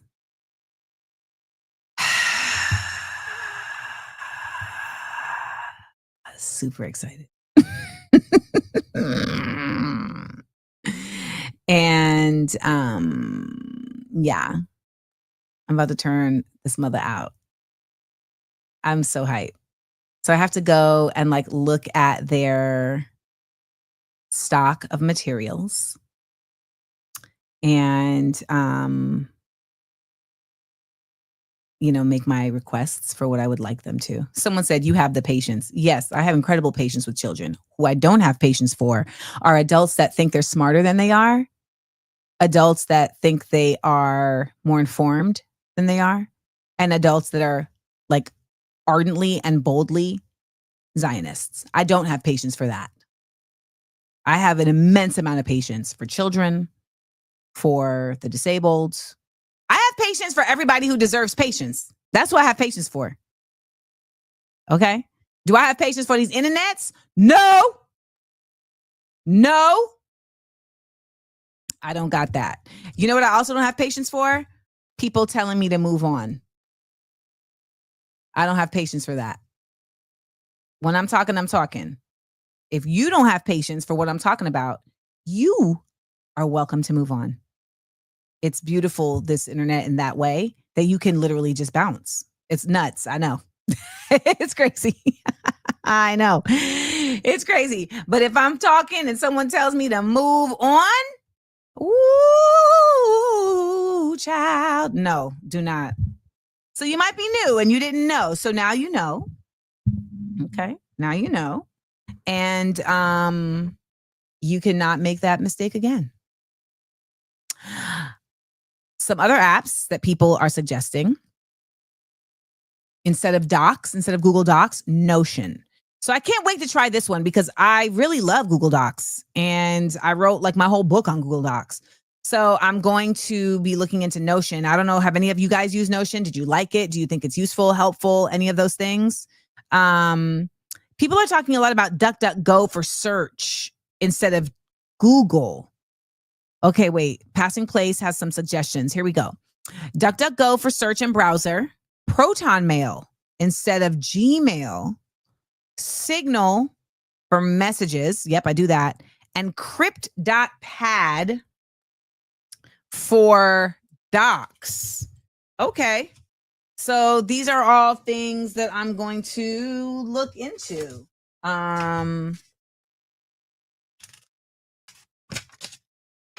Crypt.proton mail. Proton mail, but that means I have to like get new email. Jesus.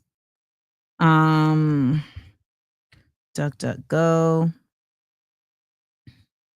Ecosia is apparently an environmental search engine that plants trees.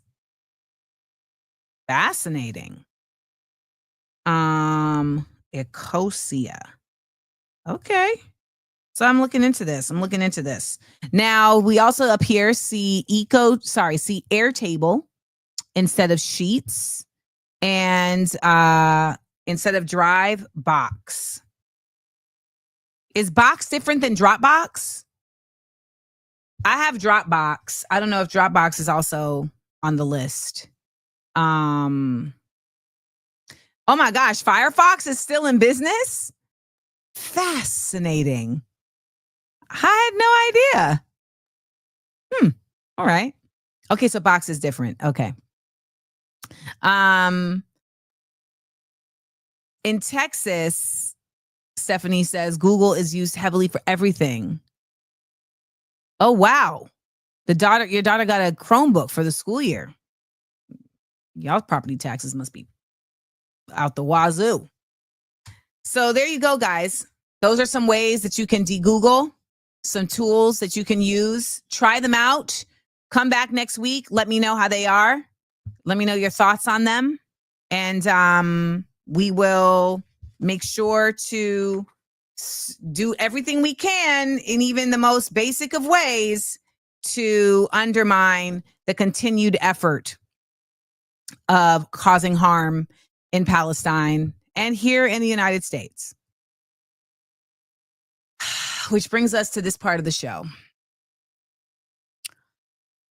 So this weekend, we bore witness to another targeted killing by the Israeli Defense Forces of journalists.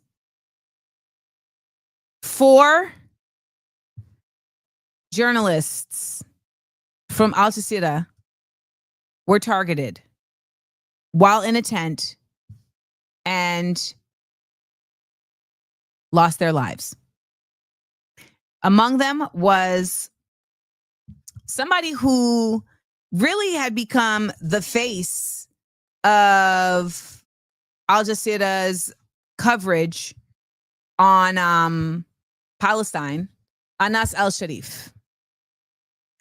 And for those of us who've been following Anas, he has just been he was tireless in his dedication to speaking the truth of what's happening on the ground in Palestine through the Al Jazeera media source. Now, I want to point something out to you. You know, you have all these other sources, mainstream media, Sky News, BBC, CNN, who are like, yeah, we really just can't bring anybody in. You know, they won't let us bring any journalists on the ground into Gaza. However, as I saw a guest point out, I think it was on Democracy Now!, they were like, yeah, but you can literally just hire one of the many journalists in Gaza. You can vet their work and you can put them on your channel as a correspondent. Why are you all not doing that? That's what Al Jazeera did. Now, Al Jazeera had a correspondent in West Bank. They had a correspondent in Jerusalem. And then they had Anas in Gaza. And they targeted and shut down the offices Israel targeted and shut down the offices in the West Bank and in Jerusalem. They're now trying to smear Anas's memory, Anas's legacy, Anas's work as him being a member of Hamas. And their reason for even making this bold claim is showing a picture of him pre-October 7th taking a selfie with the members of Hamas. Now, I want to remind you guys, Hamas is the governing body of Gaza.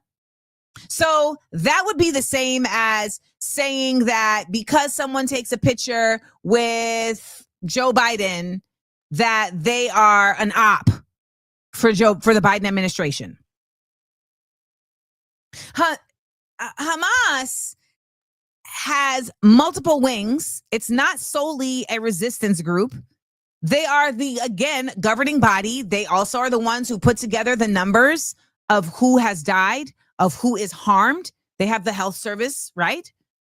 Hamas also they were an organization that also supported, created that created resources for the kids in schools and maternity resources, etc.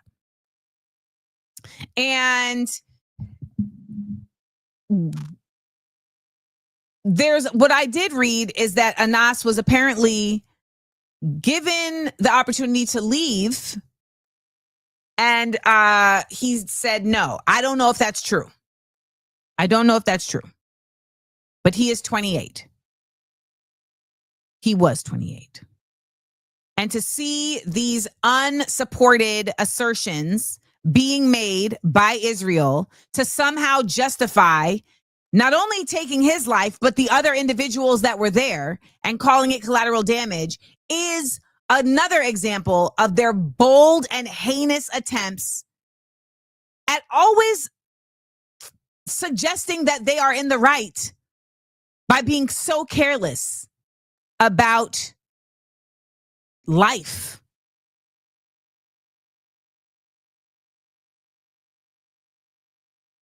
Now, they have new journalists that they have added to this list of targets. And one of them is Saleh Jafarawi, who I follow. And the only thing that really keeps these folks safe is just constant interaction with them, and the same thing that the good brother Thiago was talking about, visibility. Bisan has been spared, I believe, because she is globally recognized. And they know that were something to happen to Bisan, it would turn up.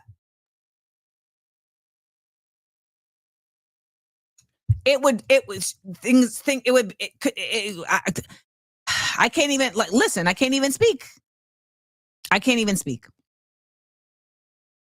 Now, I read that something very serious, very similar took place in Baghdad and Iraq before the massacre in 2003.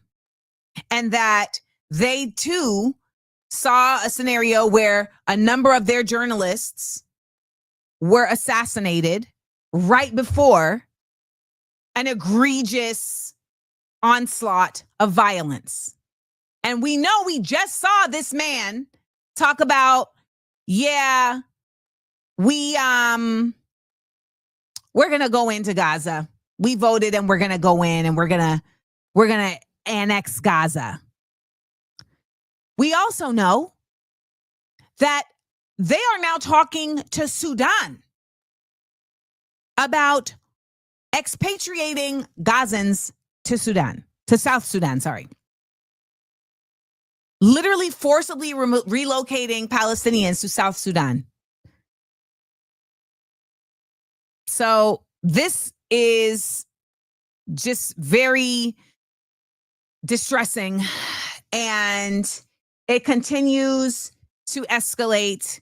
I look at these nations and I am just crestfallen at their complicity.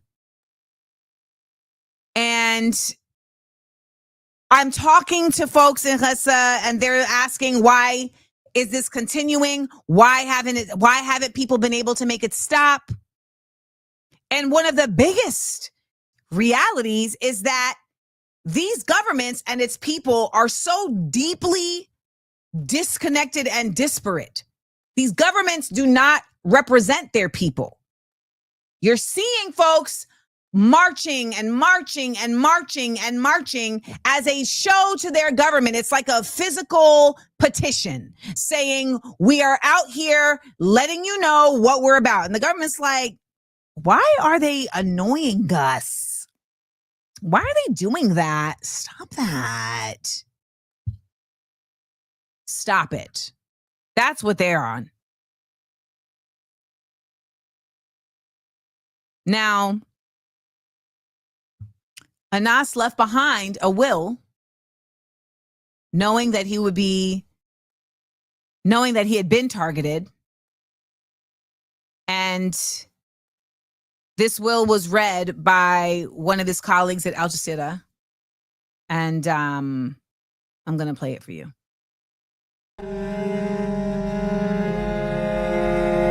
This is my will and my final message. If these words reach you, know that Israel has succeeded in killing me and silencing my voice. First, peace be upon you and Allah's mercy and blessings. Allah knows I gave every effort and all my strength to be a support and a voice for my people. Ever since I opened my eyes to life in the alleys and streets of the Jabalia refugee camp, my hope was that Allah would extend my life so I could return with my family and loved ones to our original town of occupied Asqalan, El-Majdal. But Allah's will came first, and His decree is final. I have lived through pain in all its details, tasted suffering and loss many times, yet I never once hesitated to convey the truth as it is, without distortion or falsification, so that Allah may bear witness against those who stayed silent, those who accepted our killing, those who choked our breath, and whose hearts were unmoved by the scattered remains of our children and women, doing nothing to stop the massacre that our people have faced for more than a year and a half. I entrust you with Palestine, the jewel in the crown of the Muslim world, the heartbeat of every free person in this world. I entrust you with its people, with its wronged and innocent children who never had the time to dream or live in safety and peace. Their pure bodies were crushed under thousands of tons of Israeli bombs and missiles, torn apart and scattered across the walls. I urge you not to let the chains silence you, nor borders restrain you. Be bridges toward the liberation of the land and its people, until the sun of dignity and freedom rises over our stolen homeland. I entrust you to take care of my family. I entrust you with my beloved daughter Sham, the light of my eyes, whom I never got the chance to watch grow up as I had dreamt. I entrust you with my dear son Salah, whom I had wished to support and accompany through life until he grew strong enough to carry my burden and continue the mission. I entrust you with my beloved mother, whose blessed prayers brought me to where I am, whose supplications were my fortress, and whose light guided my path. I pray that Allah grants her strength and rewards her on my behalf with the best of rewards. I also entrust you with my lifelong companion, my beloved wife, Salah, Bayan, from whom the war separated me for many long days and months. Yet, she remained faithful to our bond, steadfast as the trunk of an olive tree that does not bend, patient, trusting in Allah, and carrying the responsibility in my absence with all her strength and faith. I urge you to stand by them, to be their support after Allah Almighty. If I die steadfast upon my principles. I testify before Allah that I'm content with His decree, certain of meeting Him, and assured that what is with Allah is better and everlasting. O Allah, accept me among the martyrs, forgive my past and future sins, and make my blood a light that illuminates the path of freedom for my people and my family. Forgive me if I have fallen short, and pray for me with mercy, for I kept my promise and never changed or betrayed it. Do not forget Gaza, and do not forget me in your sincere prayers for forgiveness and acceptance. Anas Jamal Al-Sharif.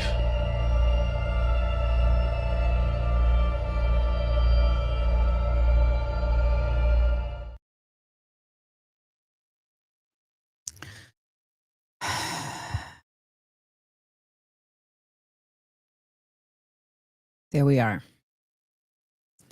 As someone pointed out, this is not being covered by mainstream media. This is not being centered. And,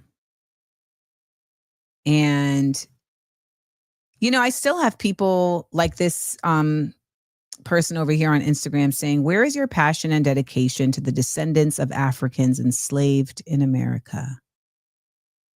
Black folk. I can only empathize with this genocide of Palestinians, but right now focus must be on our advancement.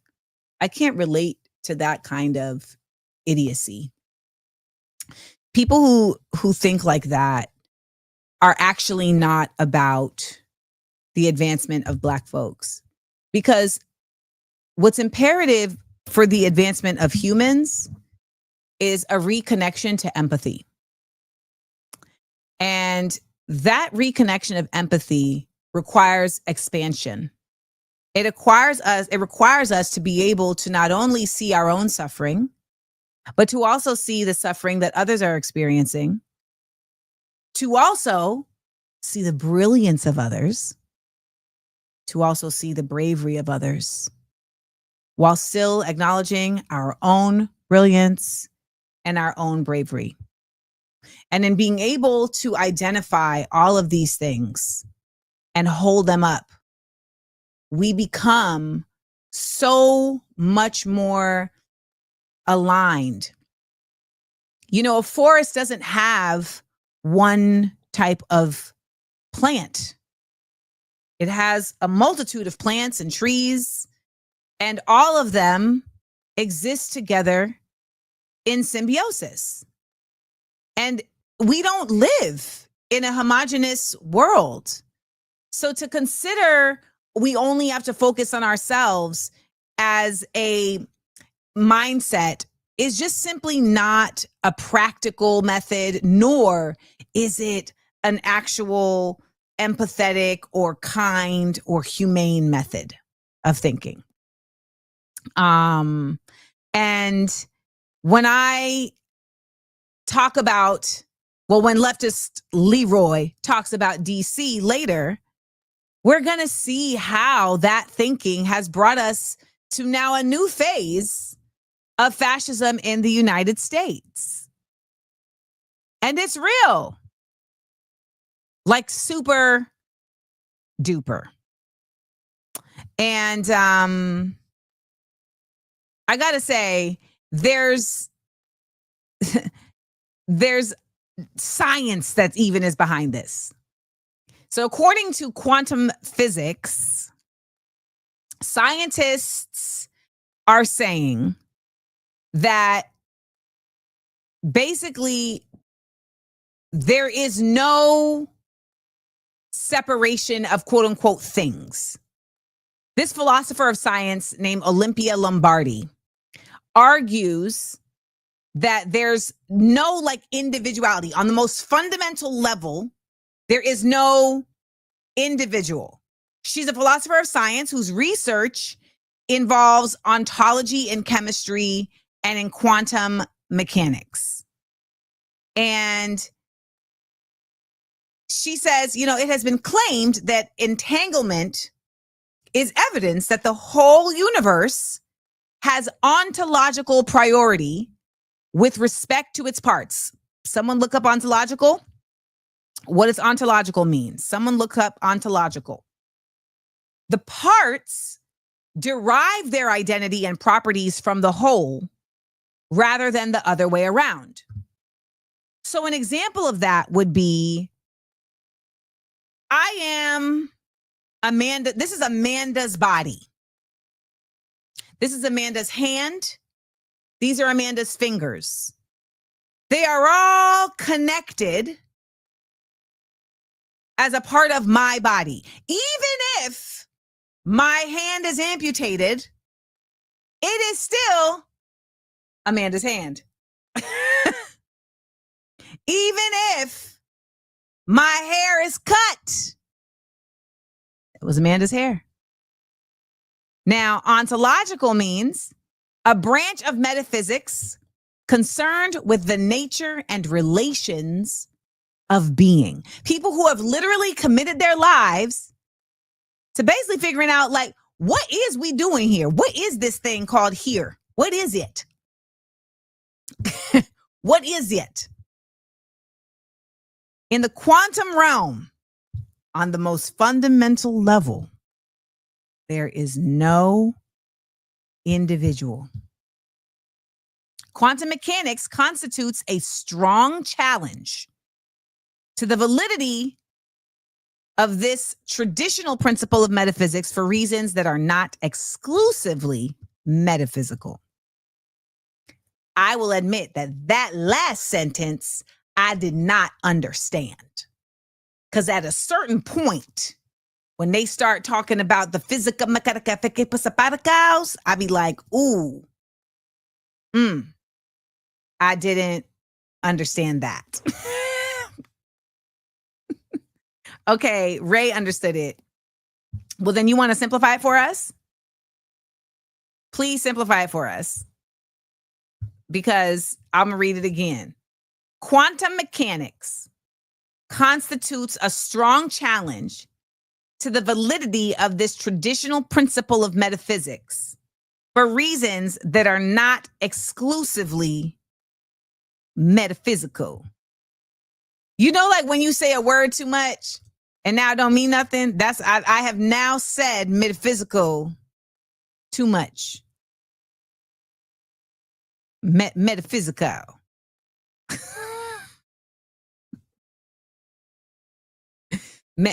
Metaphysical. Yeah. So there's that. You can read the article at IAI News. IAI News. Okay. We got one more. So if you're just joining us, we are in the 12 o'clock hour. And I want to remind you that for today and today only, you will be able to get you a black fascists are not your friends. Fascists are not your friends. Fascists are not your friends. So you should name them. Name them. A black fascists are not your friend shirt. They're only available today until midnight. All right. They're only available today until midnight. Fascists are not your friends. So the fascists are not your friends drop as a whole ends tonight at midnight. So if you were thinking about getting a fascists are not your friends pin, I added some more bonus bundles there so that somebody who didn't get to get a bonus bundle, you can get it now. So the bonus bundles are now, I put a couple more there so you can get that. My goal was to sell 100 white shirts, and we sold 100 white shirts. So proud of that, because that was what made me say, all right, now I will make some black shirts available. So I appreciate you all supporting this work, this art. I really want to find the time to live paint. I just really, really want to do it. I really want to find a way to do it. Our next guests coming on are from the Korean organization Nodutdol, and they will be talking to us about the work that they are doing to get the United States out of Korea, to also re-establish a unified Korea. This is also a good time to show some love. Show your love. Show your love. Come on, y'all. Show your love. Show your love. I said, hit me in the cash app, baby. Drop a super, baby. We had a homie earlier. Thiago Ávila is going on the flotilla. Very much, cause he said that what's driving them is being humanitarian, and ultimately what they're facing is nothing to Palestinians. And so we are gonna raise a fist, and so we are gonna make sure that they're visible. That is the best way to make sure that they don't get got by Israel. Show your love. Drop a super in the chat. Show your love. Hey. Metaphysical. 12 o'clock hour. Let's check in and see who's with us. Hey. Another roll call in the place to be. Rocket with me, Amanda C. Olds, AmandaLanders here to learn. Drop in and tell me where you're watching from. Come on. Let's hit it one time in the chat. Let's go. AmandaLanders here to learn. Drop in and tell me where you're watching from. Kim is in South LA, baby. Detroit, New Jersey, Somerville, South Carolina, Compton, Kansas City, Austin, Texas, St. Louis, Missouri, Silver Spring, Maryland, Toronto, Port Orchard, Washington, Oakland, California, Chicago, another person from Chicago, Brooklyn, Connecticut, another one from Chicago, San Jose, California, yay! All of my Brooklynites, I see you up in the chat, and the Occupy DMV, and Miami, and Portland, Oregon. I said, AmandaLanders here to learn. It's the 12 o'clock hour. Where are you from? We got another one in Italia. Celine is at a nail shop in Washington Heights. We also got the Wickwomenong territory, also known as Ontario, Canada. We've got Glasgow, Scotland, heading back to Manchester, UK. San Juan, Salt Springs, British Columbia. Philly's in the building, the Boogie Down BX. Charlotte, North Carolina. Columbus, Ohio. Gardena, California. Aloha from the Bay. Thank you for getting your order in. Salt Lake City, Utah is still with us. We also got another. Chicago is in the building. We got Lagos, Nigeria rocking out with us. It's town on the south side. On the south side. Oh, Rolando had 4 teeth removed. Let's send him some speedy recovery healing vibes. Shout out to the Netherlands. I need to put Cyprus on the map, Adrian. Thank you for reminding me. AmandaLanders, you are here and we love it. AmandaLanders here to learn. Sarah just got home in Germany.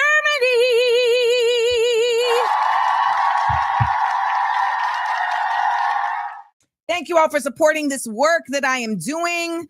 I feel so great to be able to come here once a week. So how are you guys feeling with the show not being 3 days a week? Are you cool with this once a week vibe? I'm on here so much longer. We're getting guests, double guests, like how are you feeling about that? Because I'm feeling good about it. I feel like it makes me able to lock in and kind of just be able to give you what I feel like is a more quality show. So even if you don't like it, I love it. You're surprised that I didn't go home for Spice Mass? Why? I never go home for Carnival. I love Grenada. I don't like Carnival because I don't like being around a lot of people and I don't drink. However, I believe next week we have my homegirl in Grenada, Tanya, who is going to come and tell us the history of Jab Jab. I love what I'm doing with this show. I think it's really groundbreaking. Giving myself props. Props are giving to myself. All right, Cyprus. If I keep it a buck with y'all, I don't really know where Cyprus is. Is it next to, oh, there it is. Cyprus is on the map.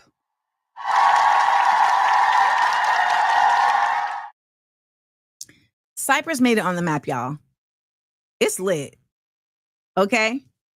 So y'all said you miss Mondays through Wednesdays. I feel you. But your girl, I needed to make space. I got stuff I got to do. I'm also just old. Like I don't have the same capacity that I used to have. Do y'all feel that? My elders in here, I just don't have the same capacity. And it used to take me like 2 seconds to get things done. And now it takes for freaking ever to get things done. I just feel like I don't accomplish things in the same length of time. What used to take me like an hour is like a 3-hour tour. By the way, because I'm waiting for our second guest to join us, I made some dinner the last 2 nights. Okay. Kim says I'm not old. I want to give you some context, Kim. I've been working since I was 8. So I think when y'all look at me, you may be like, oh man, she looks good for 44. Or, you know, she's not 60. She's not old. I have been a tax-paying citizen working since I was 8 years old. Yes. When I was 8 years old, I was dancing at Disney. Then I was on Nickelodeon and whatnot. Okay. So I've been in the workforce since I was 8. So I am tired. Adrian. Okay. Adrian, I messed up. Okay. I messed up. And Adrian, one thing about Adrian is she's going to keep me on track. Okay. One thing about Adrian is she's going to keep me on track and she's going to keep me together. And I really appreciate that from her because I don't have an assistant. I have Adrian. So I was supposed to review the assignments today. This is not going to happen because I wrote the whole show and forgot. But this allows you all 1 more week to actually participate in this so that next week we can dedicate to this. Using an example, Heath, I'm just waiting on Jamie. Okay. Using an example, identify a way that people have created a solution. Now, what this is related to is there's so often this question of like, what do we do? What do we do?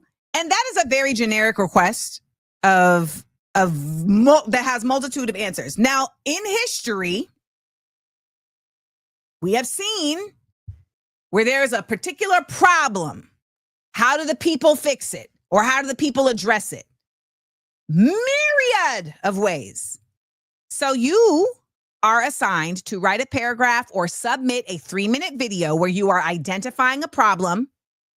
What did the people do to challenge it? And what solution was established? Again, identify the problem. What did the people do to challenge it? What solution was established? Remember, you can email vfal@smartfunnyandblack.com, include your YouTube handle, and you will be vetted and then sent an upload link by our lovely Sandy, who has been manning this role for now. This is our 3rd assignment. So I appreciate Sandy for being a G and helping to facilitate that. So we are about to get into our second Level Us Up guest for the day. We're we're really lucky here, guys. We're really lucky. And we're about to get into that right now. So let's freaking do it. AmandaLand.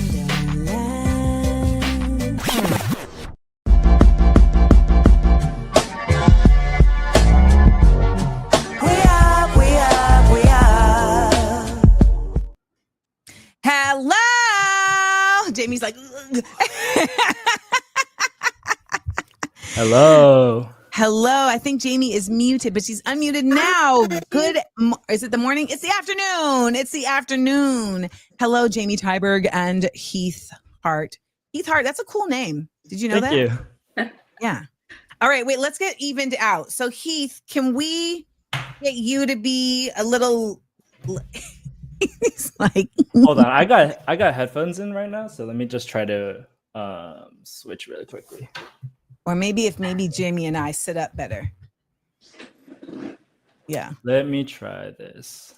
Oh, Jamie, that baseball jersey is lit. It's our Nodutdol jerseys. I noticed. I Nodutdol. How do you properly pronounce Nodutdol? Am I doing it right? You're doing great. Nodutdol. Nodutdol. Yeah, perfect. Nodutdol. Mm-hmm. Kamsamida. Whoa. You got a little Korean in you? See, I was about to go to a whole other place, and I'm not going to go there because this is an educational show. No, I heard it. The Taekwondo master story. Yeah, we heard it.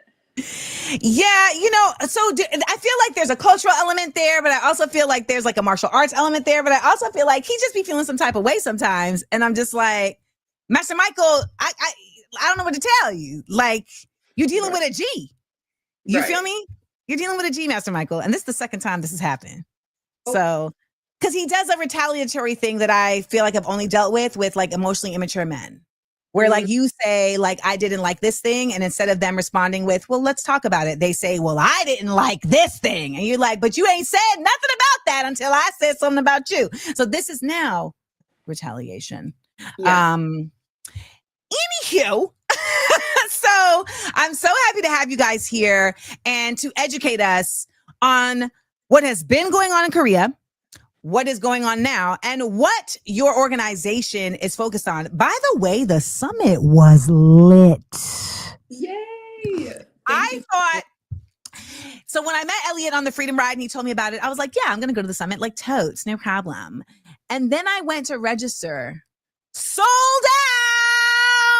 Yeah. Y'all, it was freaking sold out. But you caught the live stream.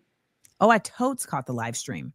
And it was a high quality live stream as well. Just want you to, make sure you give yourself props for that. So I caught the live stream, caught the intro with the drums, the whole thing. So I was there. I was in my house, but I was there. And I learned so much, right? I learned so much just about North Korea and about the history of how we got here. And as we all know, the United States doesn't teach anybody anything that they actually need to know. Right. About the world. So talk to us. What is Nodutdol? Nodutdol. Nodutdol. You got it. Okay. What is one more time? Nodutdol? Nodutdol. I mean, as much Korean dramas as I watch, like I feel like I should be able to just like nail this. Also, if you all have not watched K-pop Demon Hunters, what are you doing? Oh man. I still need to watch that. You know what the thing about it is, which is what I love about Korean work, is that the layers, there's so many layers. Like the kids are watching it and it's like the kids are enjoying this, but if you're an adult watching it, you're like, they're talking about the voices of doubt that exist within my spirit. Right. That's what this is really about. My demons. That's what they're talking about. They're singing about it, take down, but that's what they're really about. So what are you guys about? Talk to us, school us. We are very willing, curious students, and the floor is yours. Well, first, I just want to say thank you for having us on the show. It's such an honor to be here, and the work that y'all are doing is like incredible, educating the masses. And it's a testament to the rising political consciousness of the success of your show. So kudos to everyone behind you, and then the people in front of you. We just want to give you a big shout out and thank you for having us on. Thank you. I'm with my comrade here, Jamie, and I'll let Jamie introduce us a little bit more. Hi. Yes. I also just want to shout out Heath. When you mentioned the drumming in the opening of our summit, Heath was one of our drummers. They practiced for weeks leading up to the summit. So shout out to drummers. My name's Jamie. I use she, her pronouns. I'm a member of Nodutdol in New York, and Heath is actually joining us from California. So it's quite early for him. Wow, Bay Area. I'm impressed. Oh, shout out to the Bay Area. All right.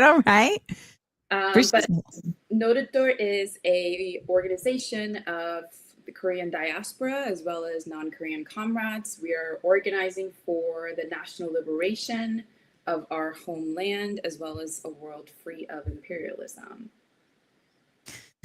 So what does that look like in terms of the work that you guys do? Yeah, I mean, I think A couple things. One is political education. Really for not only ourselves, but for anyone we are engaging with, whether that's our partner organizations or our communities or just the general public.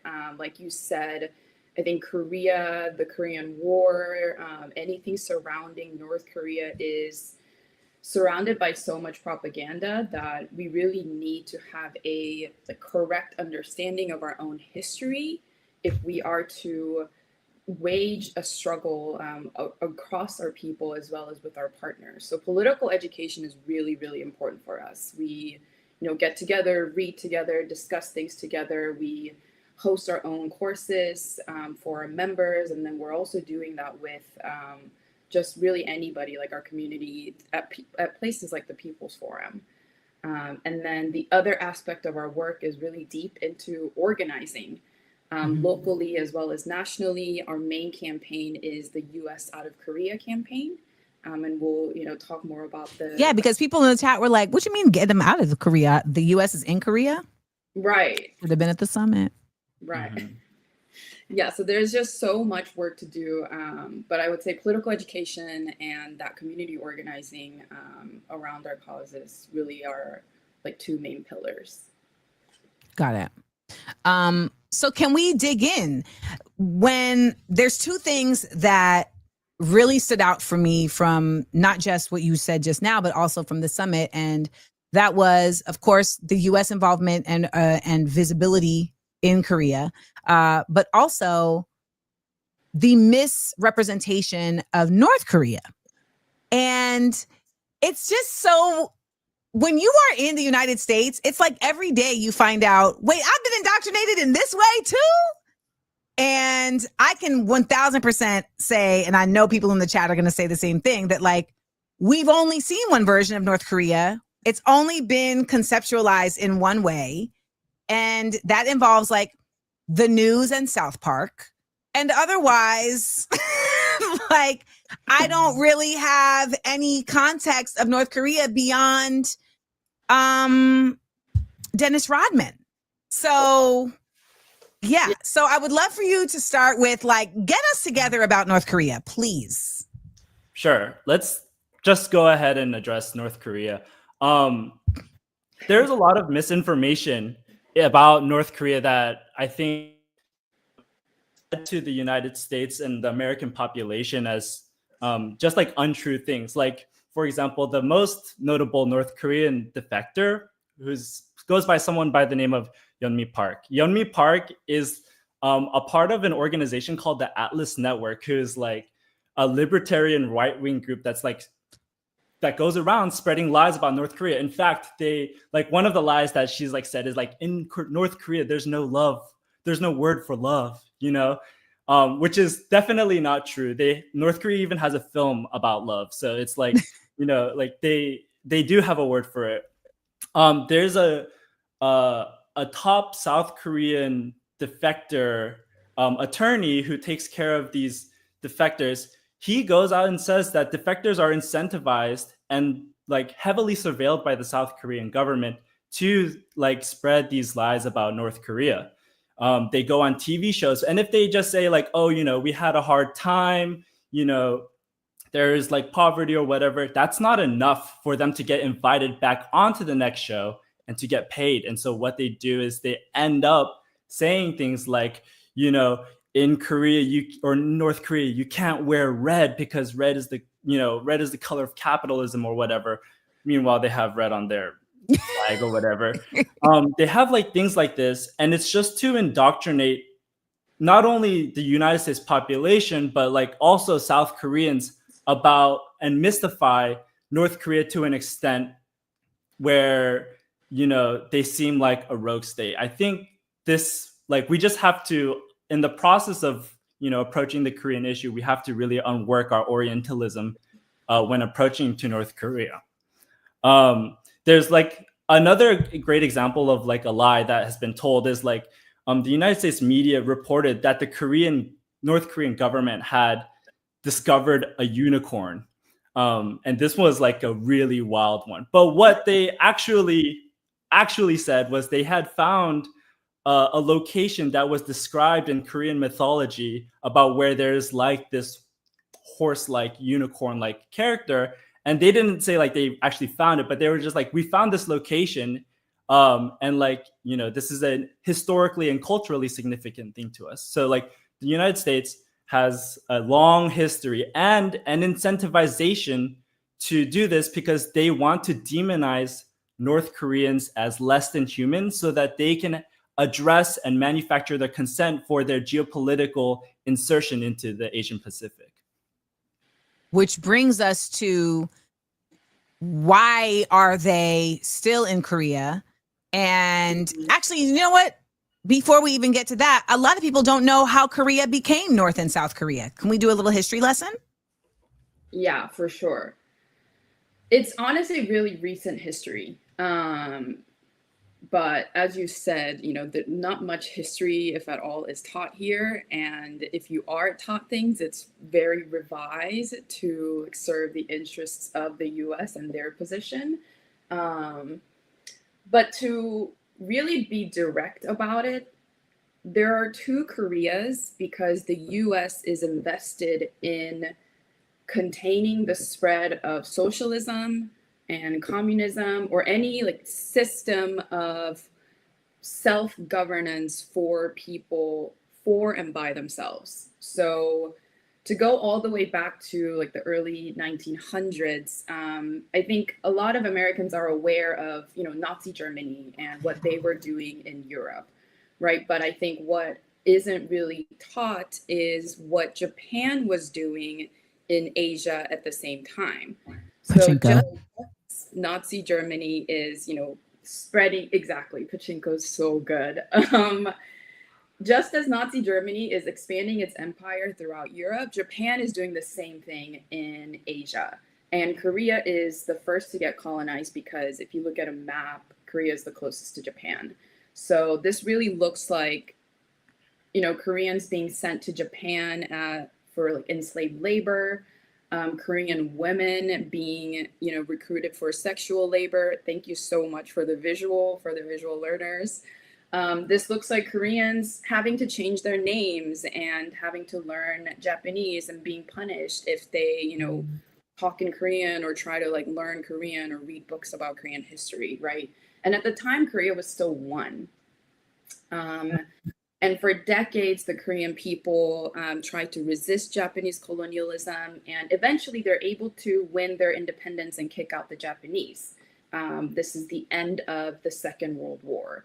And this is really because Japan is severely weakened from the atomic bombs that were dropped on them. So like they're kind of in their turmoil, and Korea is like, this is our opportunity. So then Korea establishes what is known as the People's Republic of Korea. This PRK, the People's Republic of Korea, really only lasts like a few days because the US arrives and takes down the Japanese flag and puts up the US flag and says, we are actually in charge here now. And this is really because the US comes out on top as like the victor of the Second World War. This is really when they're like consolidating their power as like the sole hegemony in the world. Because when you think about like pre-World War II, there were multiple empires. There's like the British, there's like the French, the Dutch, like they're, you know, carving out Africa, they're carving out different parts of the world. After the Second World War, the US is like, actually, we are going to be the only one in charge. And they see Korea and they're like, okay, they're actually really close to the Soviet Union, our number one enemy. They're also really close to China, which is now establishing its Communist Party and really rising as a sovereign nation. We can't have that in Korea either. Because in order for Koreans to kick out the Japanese, they also had to really organize, and they were building up like organs of self-governance called the People's Committees, and they were also really leading socialists. And there were some incredible like revolutionaries and thinkers at that time. Yeah. So then the US lands and divides the Korea in half and says, we are gonna take over. This is the 38th parallel. Exactly. To stop the spread of communism coming from, the north, because that's just where like China and Soviet Union are located in their eyes. Like, Was there any like rhyme or reason to why they chose the 38th parallel? no. You know what's crazy is that they kind of just took a ruler and they just drew that line. It's totally arbitrary. In fact, it makes more sense to divide Korea vertically than it is horizontally, because the environments and the geography is just so different. That does make sense. One thing that I want to add too is that like the common myth is that the north was communist and the south was capitalist. But the actually like Jamie said, the military or the United States government polled South Koreans and they found out that most of them were leaning socialist. This was like a rising thing. So it's not a matter of that the North was like these geographical inherent political ideologies. The United States just came in and suppressed all of the communists and the progressives and the socialists just because they supported an ideology that was different. We have Jeju Island, which is the southernmost type of island. I don't know if you've seen like If Life Gives You Tangerines, but that's like where it starts, Jeju Island. And Jeju Island was like labeled Red Island because there were so many progressives there. And the United States killed at least 10%, and that's a conservative estimate, 10% of that island's population just because they thought they were communist. Another one, Bodo League massacre. They killed up to 200,000 people there just because they were communist. And we haven't even gotten to necessarily the Korean War as a whole. Like, this is the United States inflicting damage on South Korea, and we haven't even talked about North Korea. So this is just the United States occupying South Korea. Like, we're not even at the Korean War. This is the United States post-World War II coming into South Korea, suppressing and saying that this is us. Which, okay, Now tell me, like, let me know if I'm bugging right here.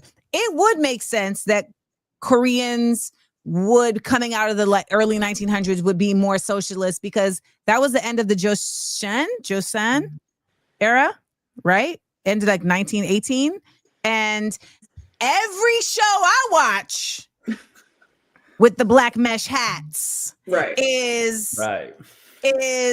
some type of capitalist guild monarchy situation, and the people on the bottom being like, hey, this is dumb. I don't like this. We should rise up and fight this. So It doesn't surprise me that socialism would come out of that, because they're tired of being beneath this foot of monarchy. Yeah. So exactly. So the US comes in and they're like, we don't like what we're seeing here. We're going to kill a bunch of the communists, kill a bunch of the freedom fighters, kill all the leaders. And that's, again, like Heath said, that's before the Korean War. And so what we know is the Korean War, which is like the North invaded the South. It's actually different forces of Korean freedom fighters seeing what's happening to their people and saying, we are going to resist this and we are going to go to war with the US occupying forces. So again, it's not like one part of the country invading their own country. Mm-hmm. They're going to war with the foreigners, the occupying forces who are here killing their own people, really regressing so much of the progress that they've been making since kicking out the Japanese colonizers. So that's the beginning of the Korean War. I don't know about anybody else, but I never really knew what the Korean War was about. I just watched MASH only because it came on. Like, it's like MASH washes you and then you fall asleep. Yes.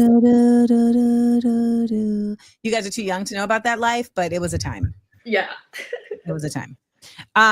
So where are we now?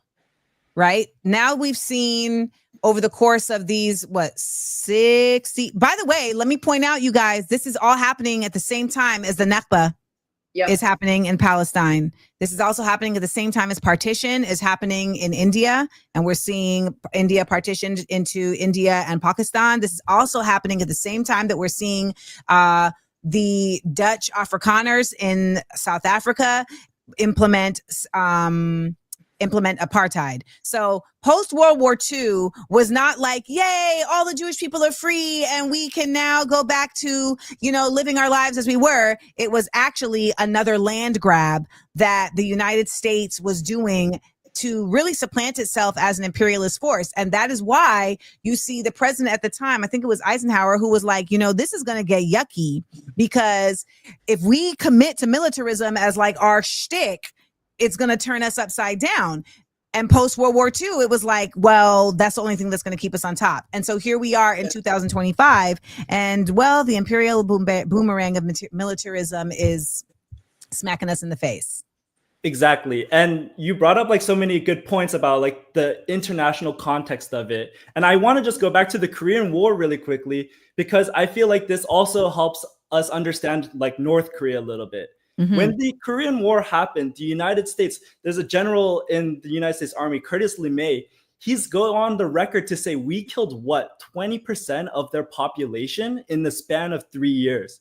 Another former Secretary General says we bombed everything that moved. Like 90% of the buildings in Pyongyang demolished. The United States, there was biological warfare where they dropped like anthrax and like cholera and like tried to plague the North Korean people. I mean, we're talking 1 in 3 families separated because of the Korean War. And like my family is one of those 3 separated. I have like family in North Korea. My lineage goes up to like a small town in North Korea. I'm not supposed to essentially, be separated from them.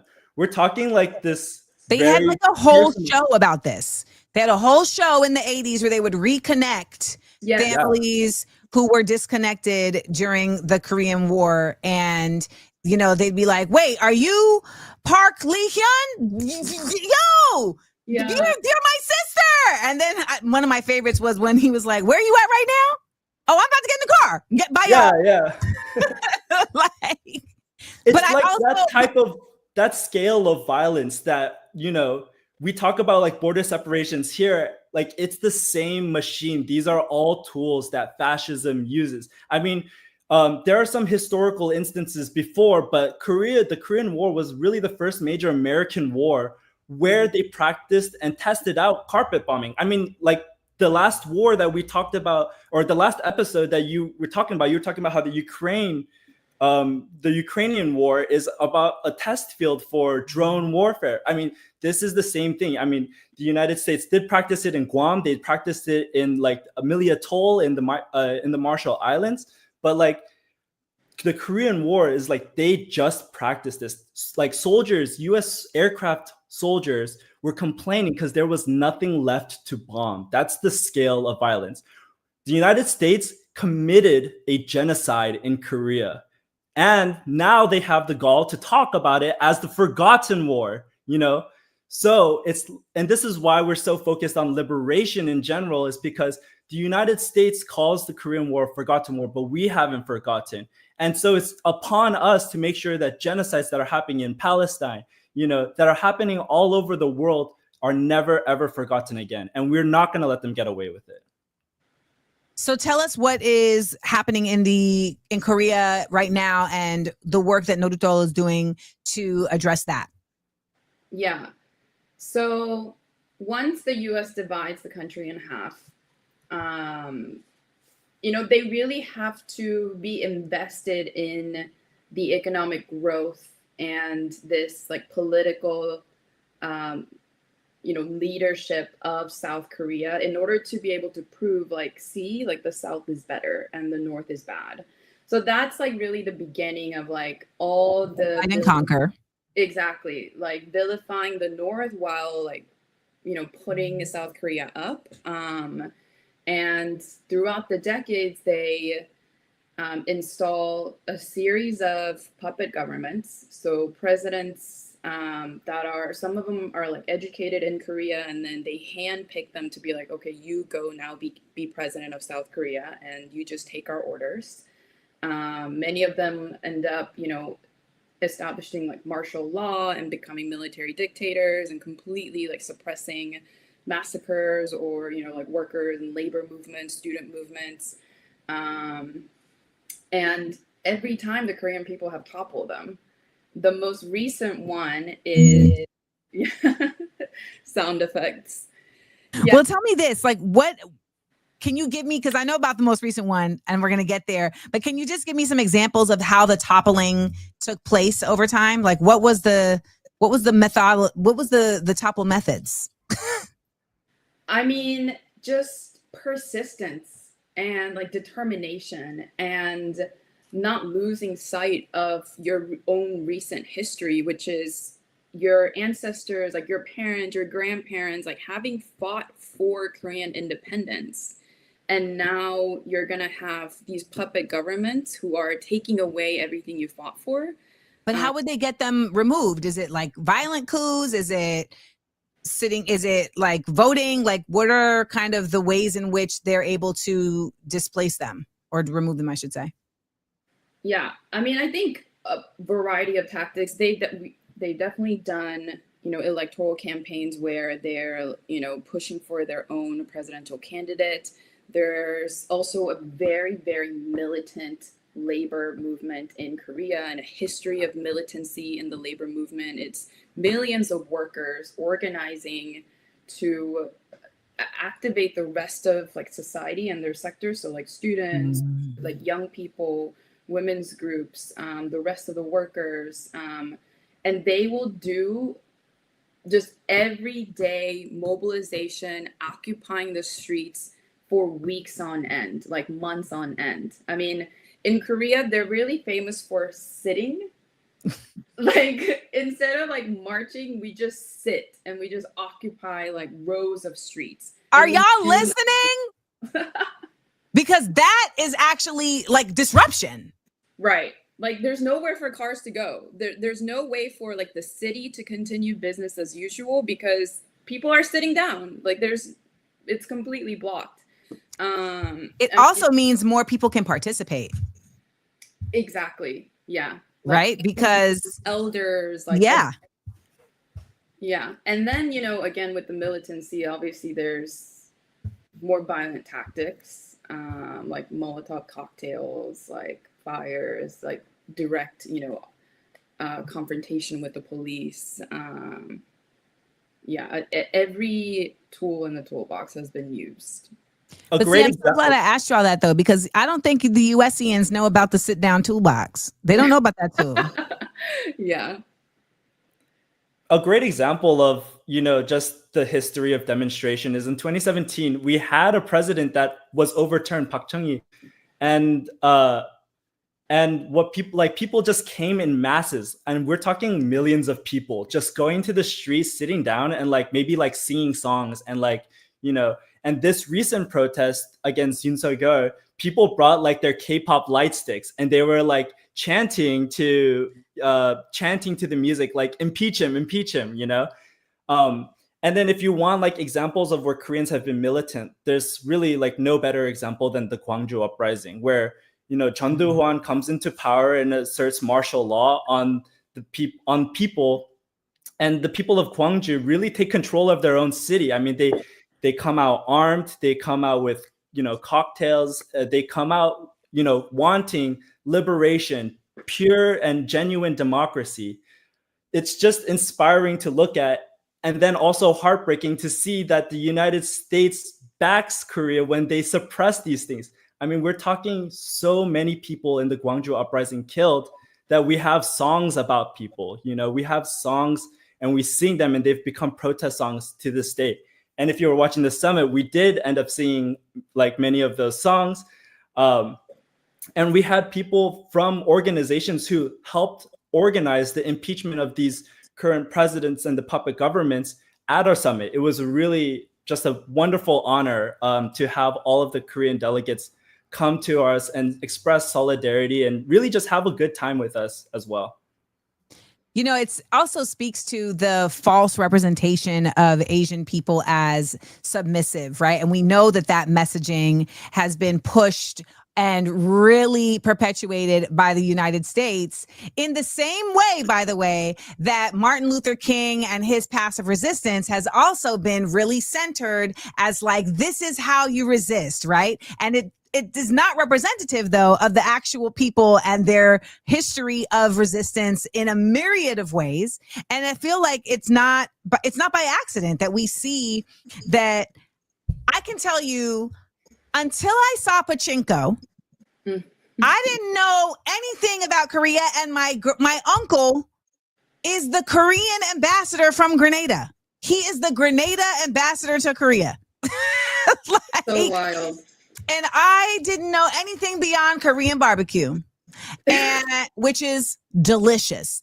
And I really was disgusted with myself. And then I had to remember, yeah, but you hear, like, this is a place where it's so propagandized and it's made to be so myopic and reductive that you have to constantly be like elbowing out these walls that have been built to see the truth of people, which also led me to say, my man might be Korean. I've heard you say that. I've heard this as well. I believe you. Because it's like we're dealing with indigeneity, we're dealing with militancy. Like, these are the vibes that I'm about. Right. Yeah. Yeah. We're dealing with high cheekbones. These are the vibes I'm about. Right. No. I just want to say that, like, this is all by design. Yeah. You know, all this propaganda, you know, the economic opulence of South Korea or whatever, this is all by design. Jimmy Carter himself. Speak more to that, the economic opulence. The economic opulence. I mean, you know, the bright lights, the nightlife, the K-pop, you know, all of this really hides the social underlying problems of South Korea. You know, we have an elderly poverty rate that is absurd. We have, you know, we have households that are just high in debt. And we Parasite the IMF. did to try to exactly. Okay. It's all by design. President Jimmy Carter said we did everything we could to destroy the North Korean economy, and we did everything we could to prop up the South Korean economy. And then by comparing these two, like, we blame the North Koreans on their own backwardness. You know, this is like, we sanction North Korea to hell. You know, we don't allow medical supplies in there. We don't allow farming equipment in there. And this is not just the United States. We don't allow anyone to send those types of things in there. You know, we allow, or the sanctions that are placed on North Korea allow for North Korea's import of oil to be as much oil as the city of Oakland uses in 1 week. And we're talking, North Korea is a population of over 20 million, and Oakland is a population of less than 1 million. That's the scale of the type of economic duress, or not duress, but like the economic stress that we place on North Korea so unnecessarily, just because we wanted to fuel our propaganda war, and we want to prevent, just because the United States wants to prevent socialism from being a success in the East Asia. So I do want to put a pin in the and I would love for you all to continue to say more about the concept of socialism and communism being sequestered and squelched, because we always hear people say, well, we've never seen a successful communist or socialist government, and then we leave out the very important caveat that they are constantly targeted. But something I learned at the summit was they were saying, you know, folks will talk about how people in North Korea only wear one type of clothing and they're only wearing one outfit all the time, and that's just showing that they're trying to make them homogenous. And I heard one of the speakers of the summit was saying, no, sanctions are so crazy in North Korea that they had to learn how to be self-sufficient and self-sustaining in a number of ways, even with their own textiles. And so a lot of those people are wearing that because that is a textile that is created in North Korea that they don't have to depend on anybody else. And so it makes it more available to folks. Like stuff like that, you know, you just never would think that that's the type of thing that could be propagandized. But boy, folks be sitting around and getting paid all day to come up with the wildest ways to just make you uninformed. So when we talk about communism and socialism and Kim Jong-un, how do those things all come together? And how does the United States show up in continuing to depress the expansion of socialism and communism in reality as well as in messaging? Yeah. I mean, the sanctions piece is really important because it's really necessary for them to be able to wage that propaganda war. You know, they'll sanction North Korea and then say, oh, the Kim Jong-un or Kim Jong-il is starving their people. But that's not, it may be like reality that there is, malnutrition or like a degree of like food production not being met, but it's not because the government is forcing that on the people. It's because of U.S. sanctions. Right. And to go back to your point about the portrayal of like Asian people being submissive, or like the assertion that North Koreans are so brainwashed that like they can't even like stand up to their own people. If you really understand the history of Korea and how, like we were saying, because so many communists or socialists or just revolutionary leaders were being targeted in the South, many of them did actually flee to the North. So the North actually becomes like a haven for the OG like freedom fighters. And you think these people and their descendants, they're gonna just roll over and be brainwashed and like not protest their government if something's actually really wrong? Like, no, like you don't hear about protests because as a nation, they're clear on who the enemy is, which is the United States and US imperialism. They're clear on like who is causing their conditions to deteriorate, which is the sanctions, the UN sanctions, the US sanctions, being completely cut off from like world economy and world market. They're also clear about their own history and their role and responsibility to like defend their ongoing socialist revolution. Korea was really in a process of decolonization when the US came in and began occupying the South. They had kicked out their colonizer. They were really building up a system of self-governance, of democratic governance, of the people actually gaining the capacity and the ability to determine their own futures and make decisions for themselves and their families and their communities, and what happens to their land, to the water, like to just their neighborhoods, everything. Like at the end of the day, that's actually what socialism is, or that's what communism is. It's the people being in charge of themselves and not some like, concentrated few that are holding all the power and like deciding what to do with their labor and everything that they create. And I think that's what's so threatening for the US, because if they lose control of everything that they currently have their hands on, whether it's quite literally like our land, all of the raw materials that come from our land, all of the water. I mean, the fact that water is privatized and we have to pay for water. Nuts. Like, doesn't even get us started. And to have any sort of country, whether that's Korea or, like all of the liberation struggles that we're seeing across the world now and in our history, they are about being able to have ownership over what is coming from their land, what the people themselves are producing from their land, and being able to determine how to actually distribute those things that they are producing. That is like the biggest threat to the US, because then they can't control it, they can't consume it, they can't own all of it, and they can't make money from it. I love the point about they're all clear on who the enemy is, right? Because I think what we don't understand here in the US, we are not clear on who the enemy is, which is what drives me crazy, and which is why I end up yelling every day at this volume on Instagram, because I'm like, how do y'all not know that these people ain't your friend? I literally have a whole shirt. Fascists are not your friends. And they're like, but what's a fascist? Right. And it drives me batty.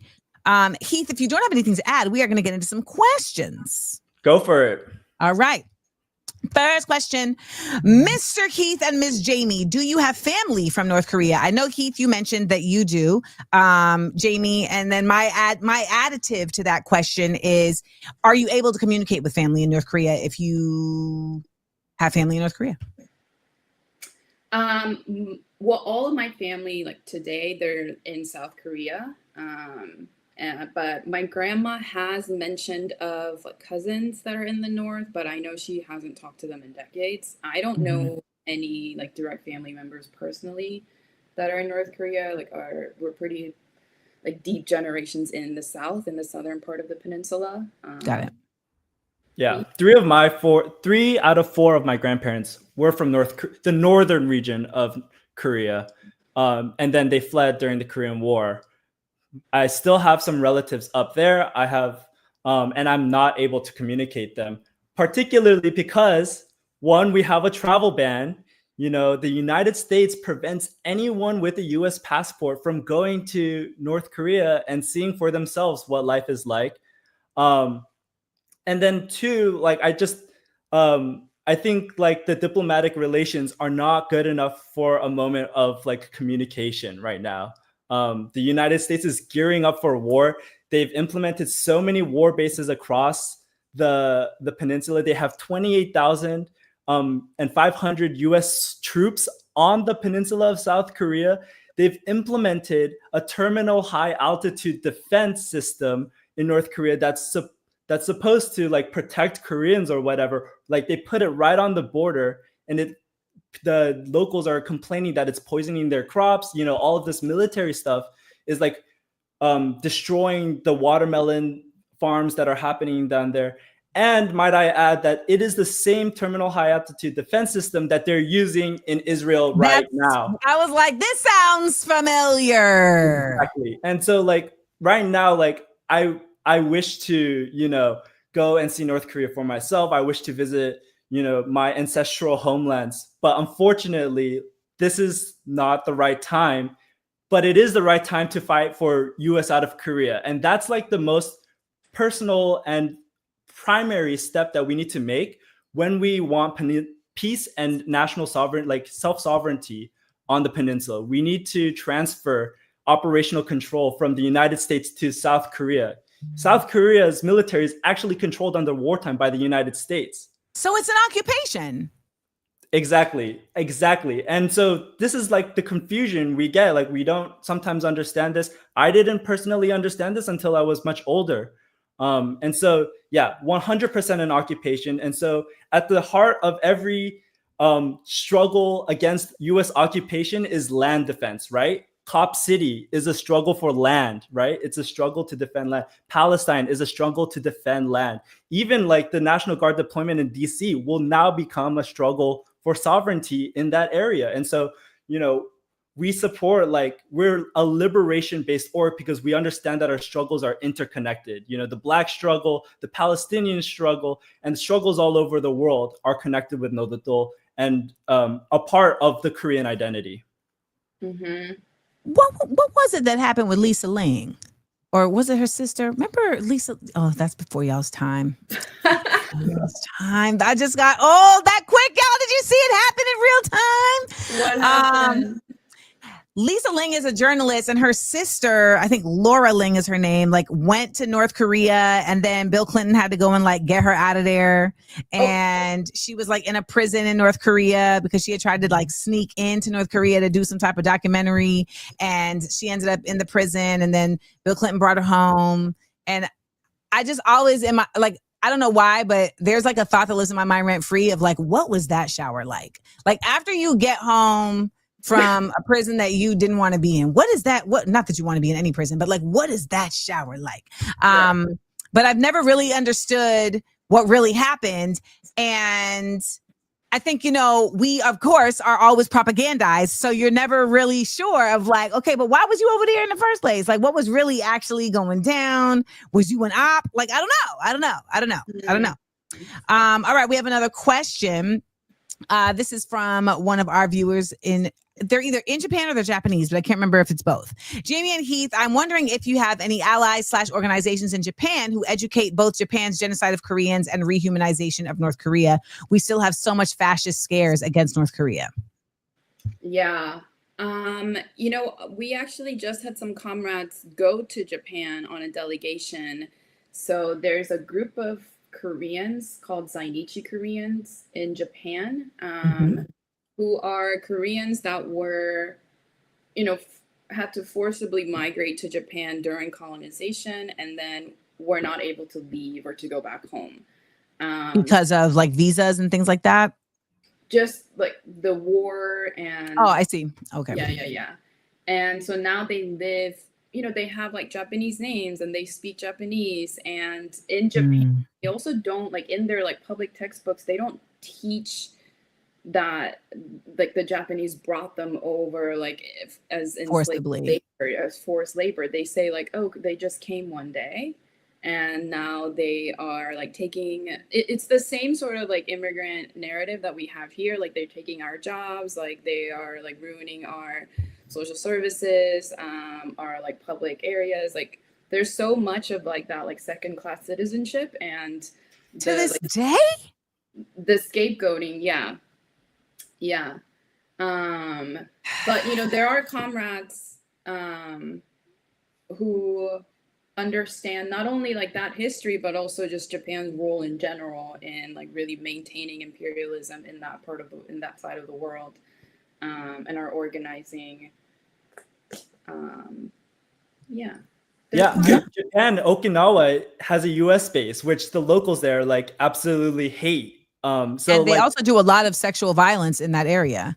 Exactly. Like it's the same struggle, like, and so struggle against occupation in Korea is the same struggle of occupation in Japan. We oppose literally everything. And I just want to, shout out all the progressive Japanese folks out there, and like invite them to be educated more on the Korean question.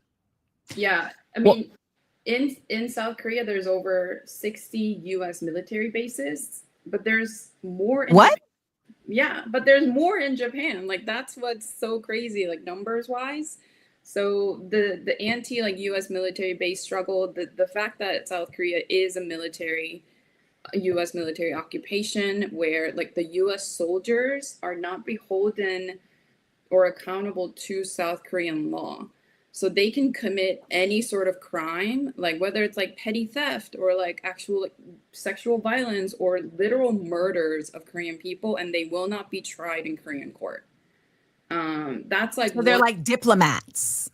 Yeah, they're completely protected by the US, or they're like tried in US court, but that's never actually gonna show like real accountability or justice for Korean people. So that's just like one legal structure that's in place that really demonstrates the fact that it is an occupation. Yeah. The other is that in addition to the like nearly 30,000 US troops that are permanently stationed in South Korea, the US has control over like the millions of actual Korean troops. So if there's war happening, the US can actually say like, okay, South Korea, send like 500,000 of your men into this war. Koreans would have nothing to do with it, and the US could legally send Koreans to war to fight their wars. At this point, what does legally mean? You know what I mean? Like as we're watching what's taking place in Palestine, in Sudan, in the Congo, it's like what does legally mean? Legally literally just means these white people said it's okay this time.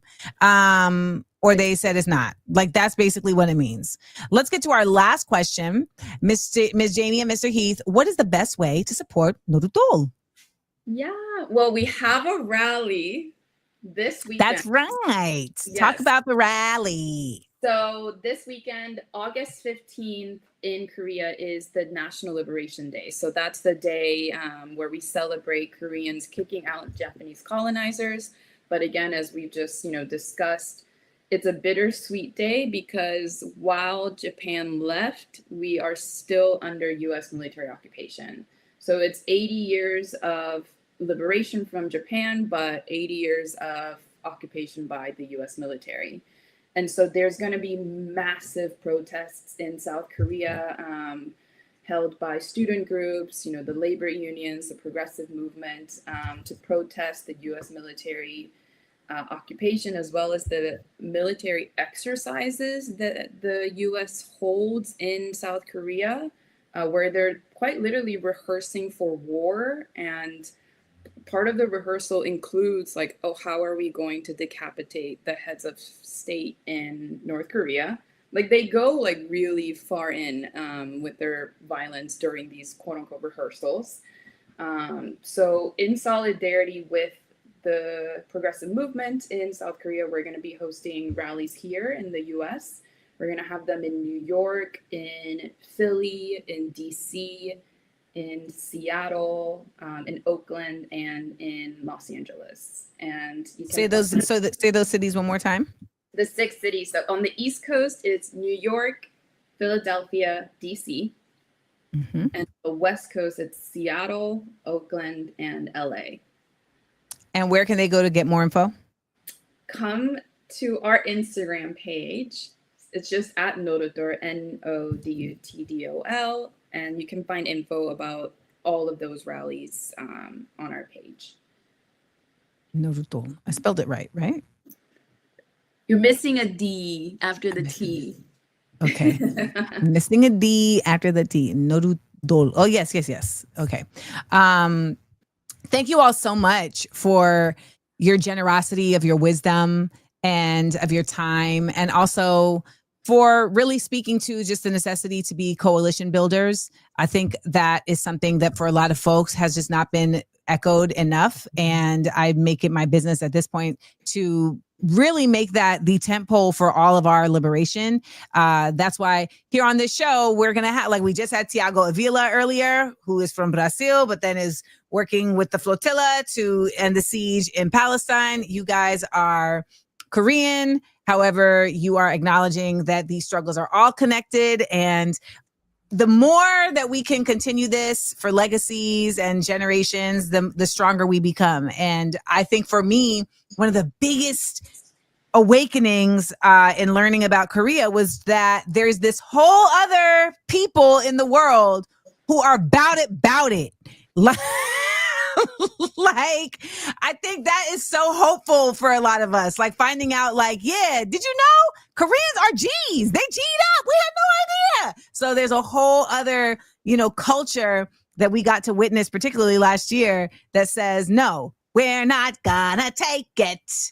And that inspires a lot of us who need to be really inspired on a regular basis to continue to fight. So thank you all so much for living that and demonstrating that. And if you guys are in NYC, Philly, DC, Oakland, Seattle, or Los Angeles, then make sure you go out on August 15th and join Nodutdol. And so, yeah. 감사합니다. 안녕하세요. Is it, would I say 계세요 or 가세요? Right now, I'm you staying. say 가세요 because we're leaving. Right. So 안녕하세요. Thank you so much. Thank you. Thank y'all. Have a good one. Bye. All right, y'all. August 15th, National Liberation Day protests and rallies. Okay. Listen, that statement, the Koreans are clear on who the enemy is. Because I realize that's what I'm really arguing so much. I'm literally just trying to get people to understand who the enemy is. And over again, all we have is this constant commitment to supporting and just what's the word I'm looking for? To not only supporting, but to defending folks who are just not your people. They are the enemy. They, Democrats, politicians, fascists, etc. They are not your friends. They are the enemy. Now we are now in the fourth, 11, 12. We're in the third hour, 1 o'clock. So shout out to everybody who is still with us, who's rocking with us right here at Views for AmandaLand. You woke up on the right side of history. Want to remind everybody that if you want to continue to support the work that I'm doing, you can also become a member of the SEAL Squad. All right. Joining the SEAL Squad gets you access to not only regular daily unique content, but also we've got some stuff coming up this month. I'm going to be on an episode of Surrounded. It's going to be 1 Black radical versus 20 Black conservatives. That airs this Sunday. And I'm going to be doing a watch with me where I'll be giving you real-time commentary on this. It might be a dumpster fire. We'll have to see what the edit reveals. Okay. So that is Sunday at 7 p.m. I'm also going to give you guys a tour of my art studio this month. Also, you can join the Whatnot app at 6 p.m. To be for AmandaLand Exports Live. And I'm doing another drop this month in honor of Black August on the AmandaLand Exports page, not page, but the AmandaLand Export site. And I'm really excited about that merch because I think you're going to really appreciate it. And if you are on Patreon, you get early access to that. And that early access is very necessary because with these teas, they sell out. Okay. With these teas, they sell out. I'm also working on a new project called Dolly's Radical Readers, where I will be reading radical books to children and providing commentary as my character Dolly from What Would the Ancestors Say, who is the doll in the black and white doll test. And so the black and white doll test is a historical test of just good old fashioned racism where they would put a black doll and a white doll in front of kids and ask them which one is the pretty one, which one is the ugly one, which one is the good one, which one is the bad one. And so I wrote a monologue from the character, from the point of view of the character of the black doll. And I've now extended her into another realm. And she will be reading radical books to kids. We'll also be doing book giveaways. And I'm going to be doing the first taping of that this month. And you guys on Patreon are going to get the opportunity to be there behind the scenes as I figure this thing out. Okay. Now remember, after the show, we have the after show kickback. Okay. So all of my Patreon folks got to know that if you stick around after the show and you are a member of Patreon, after this show, Views from AmandaLand, you get to join the after show kickback where we talk about the interviews, we talk about the content that's been discussed. And, really you guys get to educate each other and talk to each other about what is, what you learned, what you want to learn more about, etc. So make sure that if you want to continue the vibes that we are building here at Views from AmandaLand, that you pay that $5. It's $5 measly dollars and join the SEAL squad. All right. Now it is time for us to find out, how Black do I feel today? How Black do you feel today? Hey. Now, I feel like I be making sense like all the time, but oftentimes it feels like y'all gotta hear it from somebody else. And who better to hear common sense from than an elder Black woman? Okay, I won't say elder. An older Black woman who knows WTF who knows WTF she's talking about. Now, this sister right here is really giving you all a gut check, but in such a calm, peaceful voice that I feel like it will resonate the way it needs to. Not failing because of Trump. Oops. Failing because you don't want to lose your couch. You know what I think the Trump and the Republican Party are actually betting on? Not the courts, not even elections, not even the lies. I think that they're betting on you. I think that they're betting that no matter whatever happens, when push comes to shove, you're going to do what's necessary to hold on to your little bit of crumbs no matter what. Because let's be honest, people care more about their position in the hierarchy than the fact that the hierarchy even exists. You'll fight your neighbor over a parking spot, but you won't fight your government when it steals from you in broad daylight. You're mad, so you say, but you're not really mad enough to do anything. And see, they know that. They know that most people would rather hang on to the little bit of scraps that they have than risk those scraps to push back against something. That house you still paying the bank for, that car note, those clothes, that jewelry, all of that stuff keeps you in check more than any law ever could. And here's the irony. The same system that you claim is broken, you're still loyal to it. You'll complain about it, sure, but deep down, you'll obey it because you don't want to drop from the middle of the ladder to the bottom. So you'll protect it, even if that means protecting the very people that are destroying you. And that's exactly why this keeps happening. That's why they keep winning. Because the truth is this: America really isn't being destroyed from the top. It's quietly being surrendered from the bottom. So maybe the question isn't, can we come back from it, right? I think the real question is, do we even want to?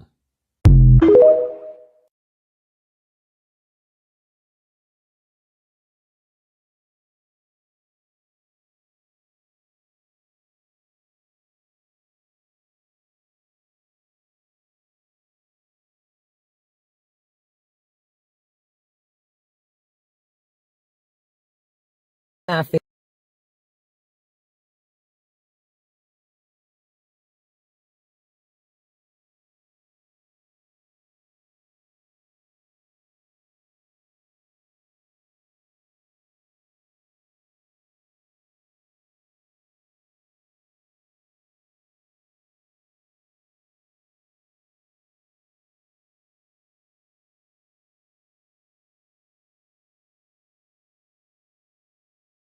AmandaLand.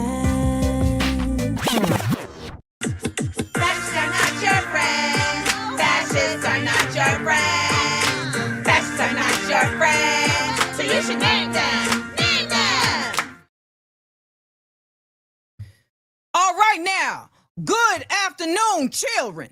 It is time for us to discuss why fascists are not your friends. Y'all know my name is Leftist LeRoy, and I am here because I know that you don't know what you need to know. And thus, it is imperative that I am here to get y'all together. Now, we are watching an occupation take place in Washington, D.C.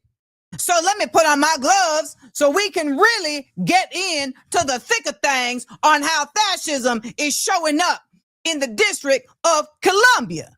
Now, first and foremost, I want to ask the question, what is an occupation? Does anybody know what is an occupation? I'll wait.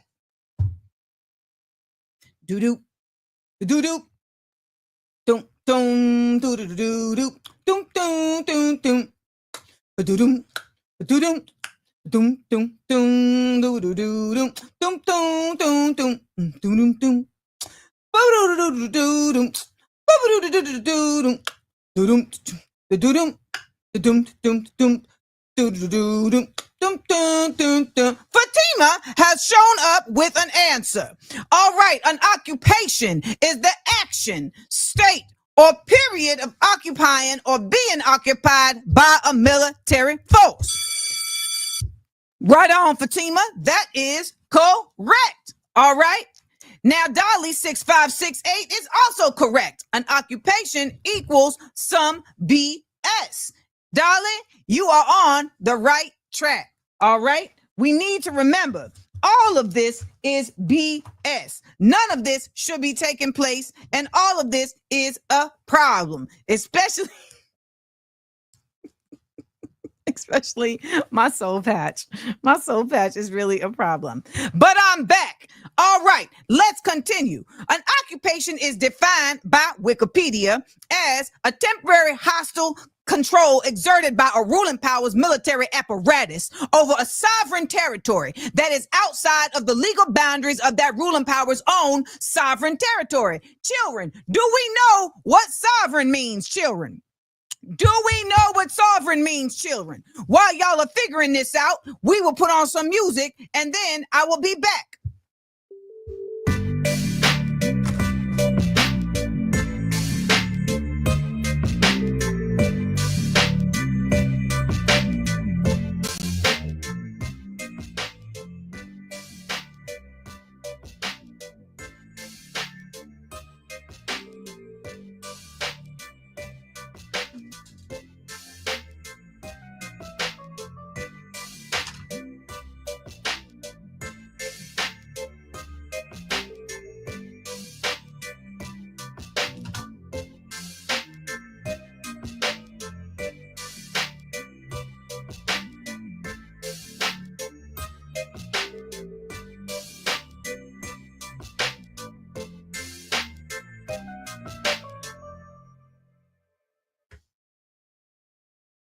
All right, children. Sovereign means not beholden to any external authority. Essentially, sovereign means this mine. All right? We is here. We don't got the answer to nobody. We are doing what we want to do, and nobody can tell us what is heads or up except for us. That is what sovereign means. So when we see nations get out of colonialism, that means they have become sovereign. They are no longer having to answer to some crotchety old white lady telling them what to do from behind a cup of tea over a whole ocean away.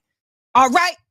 Now, this is your brother, Leftist LeRoy, here to tell you children that you are also supposed to be sovereign. However, we are in the midst of a military takeover right here in the United States. Los Estados Unidos. Look at what is happening in D.C. Let's give you all some examples of what we are seeing, what we are witnessing with this new federal invasion of the District of Columbia. Y'all doing today? Y'all staying in that trouble? You got your ID on you, Chip? Well, no, I live right here. Okay, cool. There's a cigarette. How's your mind? Did y'all get a call or something about right here? No, so we're doing checks, keeping everybody safe down here, right? Have you heard of the federal surge that Donald Trump's putting out?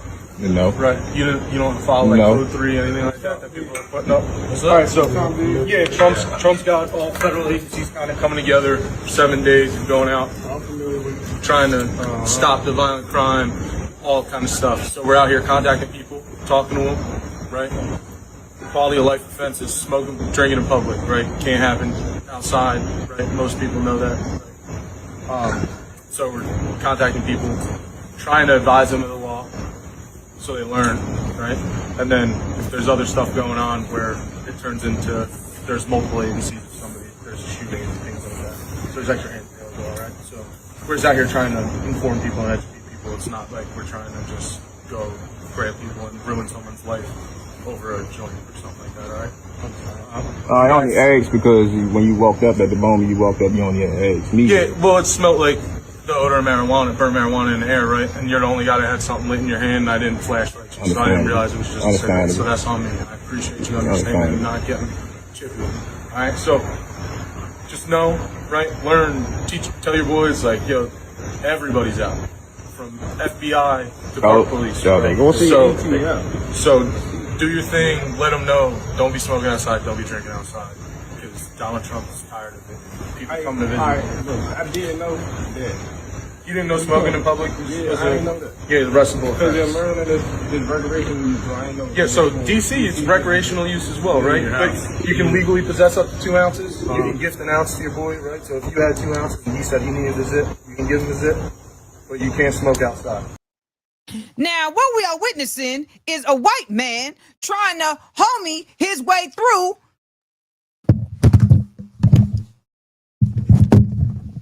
occupation. Tell your boys. Why are you assuming that my homeboys is out here participating in the behaviors that you are suggesting? What I feel like you're trying to do is to entrap me.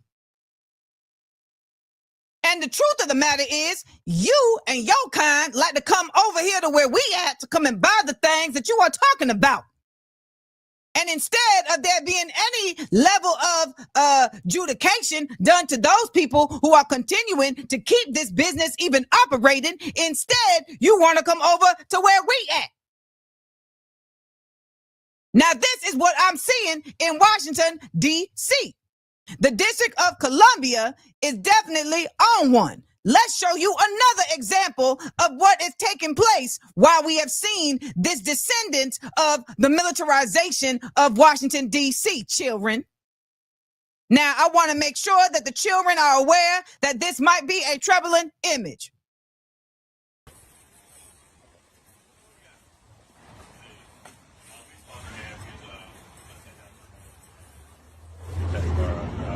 What you are watching? Yeah, close, man. What you are watching is a houseless person with no legs, handcuffed, with a bag over their head that is called a spit bag to attempt to prevent them from expelling saliva onto these pigs. These covers, these face covers, have also been known to suffocate. What could this legless individual be doing that would require 4 officers and the need to put a bag over their face while restraining them behind their back? Children, this is a occupation, and need I remind you that fascists are not your friends. It is imperative that you do not forget this. Now, this all started when this man, Donald Trump, decided that he wanted to run folks into D.C. so that he could distract from the fact that he has been named in a file of pedophiles. I'm announcing a historic action to rescue our nation's capital from crime, bloodshed, bedlam, and squalor, and worse. This is Liberation Day in D.C., and we're going to take our capital back. We're taking it back. Under the authorities vested in me as the President of the United States, I'm officially invoking Section 740 of the District of Columbia Home Rule Act. You know what that is? And placing the D.C. Metropolitan Police Department under direct federal control, and you'll be meeting the people that will be directly involved with that. Very good people, but they're tough, and they know what's happening, and they've done it before. In addition, I'm deploying the National Guard to help reestablish law, order, and public safety in Washington, D.C., and they're going to be allowed to do their job properly. Let's discuss what the 740 Home Rule Act is. You notice how he said it as if it is common knowledge, because he knows that most Americans are not going to look it up. He has us wrong. And furthermore, we are not Americans. We are USians. Let me hear you say it, children. We are, because America is an actual continent that exists with other countries, and it is absolutely imperialist to refer to ourselves as Americans, ignoring the existence of other countries. Now, the 740 DC Home Rule Act states operational control of the Metropolitan Police Department of the District of Columbia. A, the authority of the president conferred by Section 740 of the Home Rule Act to direct the mayor with respect to the current special conditions of an emergency nature is delegated to the Attorney General. This is why it was necessary for him to suggest that there is a state of emergency of violence in DC, when the actual reality is the violence rate in the District of Columbia has actually depreciated. Now, I know that there are a lot of folks saying, well, the YNs, the young niggas, is doing too much. They are carjacking. They are hitting folks in the head. They are purse snatching. This is a reality. However, we know for a fact policing and militarization does not, I repeat, it does not dissuade criminality. Criminality is a result of a lack of resources. Leftist LeRoy is telling you, socialism is what actually quells the realities of criminality. Criminality is a response to scarcity. And we know that capitalism is all about scarcity in order to exploit. What they are doing is using scarcity to create criminality, which makes people who are then exploited for free labor and for the purpose of militarization. Are y'all still with me, children? Are you keeping up, children? I'll wait.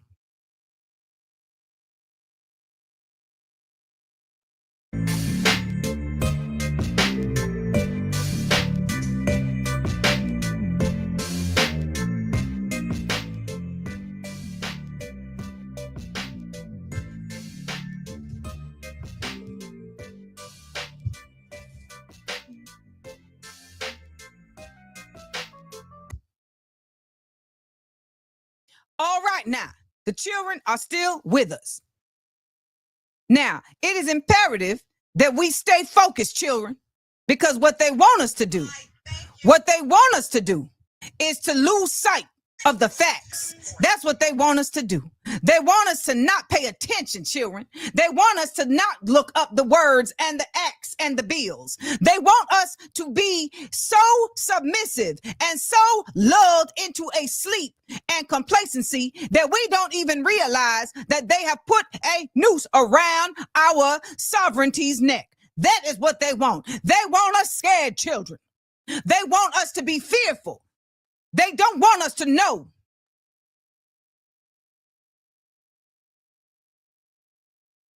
They don't want us to know our strength, children. But children, we will know our strength and we will know the facts. The federalization of the Metropolitan Police of Washington, D.C. is essentially an act of martial law. What it suggests is that there is a situation of criminality that it is so severe that the president must control the armed military, that the president must militarize the police force. We are now seeing an uptick of police presence throughout the District of Columbia, children. Now, Leftist LeRoy is not going to take that sitting down. My comrades out in the District of Columbia are definitely mounting up because it's not going to stop here. The Trump administration is looking at plans to set up a 600 National Guard quick reaction force to quickly deploy to U.S. cities to quell protests or other unrest. I must remind children that protesting is respected and protected under the First Amendment of the United States Constitution. So as we are actively seeing President Trump and his administration completely disregard the realities and the factualities of the Constitution, we must understand that that can extend further and further and further. And what do we call that, children? Fascism. And we have to remember that what? AmandaLand. Fascists are not your friends. That's right. Fascists are not your friends. Now, I don't know if you remember this, but about a year or two ago, language was changed in the right of the military to infringe upon protests. It went under the wire, like a white lady going under a limbo stick on a boat in the bay or a harbor in Barbados. And folks did not realize that this was a very imperative move, because it was going to change the situation moving forward for individuals to be able to engage in lawful protests. Here we are, children. Leftist Larry is letting you know we have arrived at the inflection point. Leaked internal Pentagon documents lay out the parameters for a district civil disturbance quick reaction force. Diggity quick earth. Diggity quick earth. This is going to call for hundreds of Guard members outfitted with weapons and riot gear to be on constant standby and deployable in as little as 1 hour to shut you the F down. This is occupation, children. When you are not given the free capability to challenge and protest against the behaviors and actions of your governance, this is fascism. I ask you, children, where are the Democrats, children? Leftist Larry, Leftist LeRoy don't see no Democrats. Where are the Democrats, children? Because we need to understand that these is your rights. This is taxation without representation, children. Are you going to pay your federal taxes this year, children? Leftist LeRoy would like to know, because ultimately they are being used in ways that you are not now given the opportunity to challenge. This proposal also contains budget projections, which show that this effort could cost hundreds of millions of dollars if military aircraft are needed to be ready at all times. And it could be created and funded at the earliest in 2027. However, children, in the act of fascists, they may not wait for none of that. We call that protocol, and they like protonol. The Pentagon's annual budgetary process is not going to stand in the way if they feel like it's time to say. With an open question we are wondering whether it could begin sooner through other means of funding. Well, they are looking to take your 401k and put it into Bitcoin. Looks like them 401ks is going to go to AKs. Leftist LeRoy wants you children to know, wants you children to be aware, wants you children to understand that this is happening in real time. And thus, you have to ask yourself, children, what does resistance look like? What does resistance look like when the fascists are showing up on your doorstep in the District of Columbia? How will you show up in resistance in the District of Columbia, children? I will show you some examples of what that resistance is beginning to look like.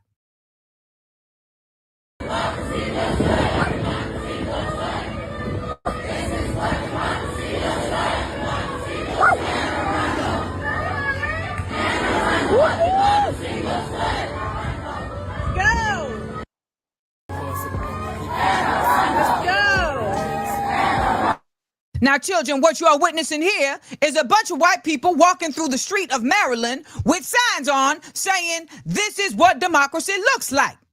Now, this type of protesting, I will admit, is not ultimately fully effective. However, it does make people feel like they are doing something. And at this point, you should be doing at least not nothing. Here is also an example of the resistance that is being deployed in the District of Columbia.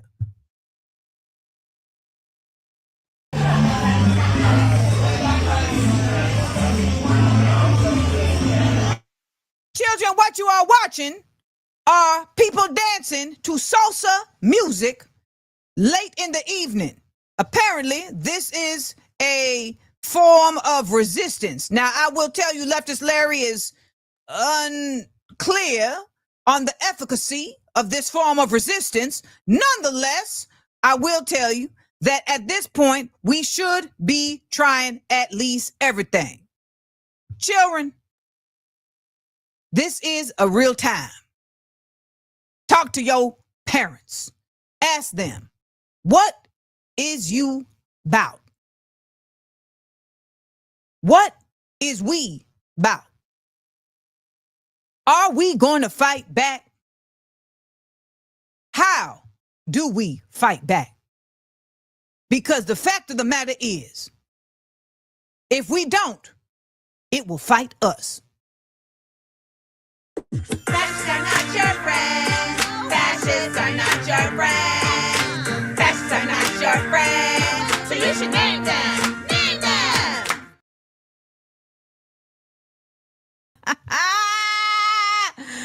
Woo, child! Man, it's been a show, y'all. It's been a show. What a great show it was. Thank y'all so much for joining me for today's show. I feel so fortunate to be able to have a space where I can do this work with you all. But you know what? I'm getting ahead of myself because it's time for us to do my public seals announcement. I got a little too hype. AmandaLand. PSA.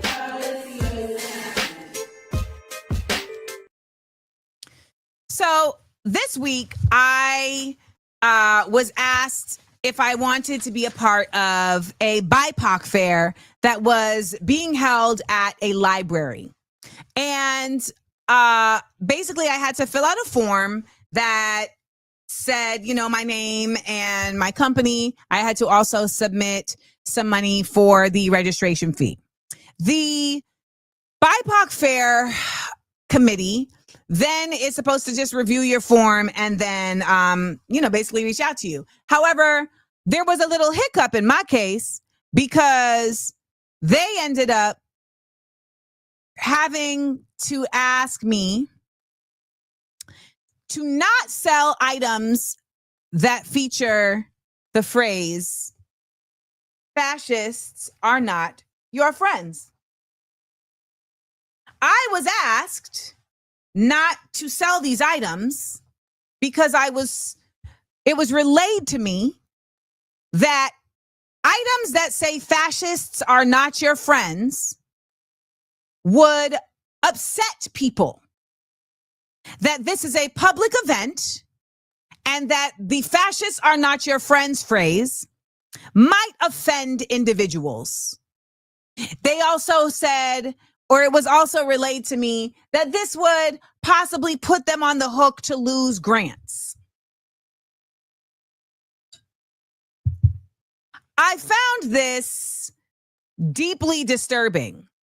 This is one, a library, two, a BIPOC event, and three, we are actively being run by fascists. Thus, I wrote them a strongly worded letter. I will read that strongly worded letter to you right now. Greetings, BIPOC Committee. As a new member of the NIAC community, I was thrilled to hear that among the many spaces of inclusivity, a BIPOC fair was being held at the library. I clamored to fill out my application and send in my registration fee, looking forward to have my artwork included in what was sure to be a welcoming space for a diverse group of individuals personally aware that in the midst of the violent suppression of multiculturalism happening before our eyes, it is imperative that we band together and lift up all who comprise our communities.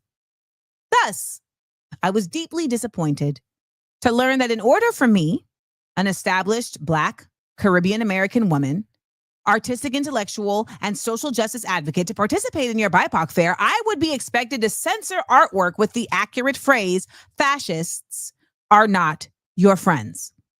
I will not bother to elucidate the myriad ways in which this request is anti-liberation, anti-art, anti-community, anti-literacy, and ultimately anti-BIPOC. I should add that they voiced that they are not anti-anything. Such an affront demonstrates that you are not allies. You are not advocates. And in a town dotted with plaques commemorating its involvement in the Underground Railroad, boasting both a Harriet Tubman and Bayard Rustin way, you are also proving not to be abolitionists. Instead, your committee is another iteration in a long, storied history of the liberal enablers that Dr. Martin Luther King Jr., because y'all love to quote him, was referring to when he proclaimed from a cell in the Birmingham jail, "I have almost reached the regrettable conclusion that the Negro's greatest stumbling block in his strike toward freedom is not the white citizens' counselor or the Ku Klux Klaner, but the white moderate, who is more devoted to order than to justice." In this era, this concept has extended beyond those who benefit from white privilege to all who play party to oppression and suppression. As the saying goes, if you don't use your voice, others will use your silence. You who perform acts of self-serving do-good while perpetuating the problem are in fact a problem. Beyond this fair, I had hoped to bring my immense knowledge and gifts of teaching and performance to your library to be of service to this community. However, by the action referenced above, it is clear that the public library is not interested in fostering a space of resistance, but one of resignation. I would bet Dewey's entire decimal system that when the impending fascism that is afoot reaches your doorstep, you will clamor in shock, remorseful, that as a steward of knowledge, you hadn't acted sooner in understanding and amplifying that being anti-fascist is in actuality being pro-humanity. I implore you to perform visceral self-reflection and to study Where Do We Go From Here? Community or Chaos by Dr. Martin Luther King Jr. We Do This Till We Free Us by Miriam Kaba, and How Democracies Die by Stephen Levitsky and Daniel Ziblatt in order to expand your consciousness and your souls. In collective liberation, Amanda Seals. And P.S.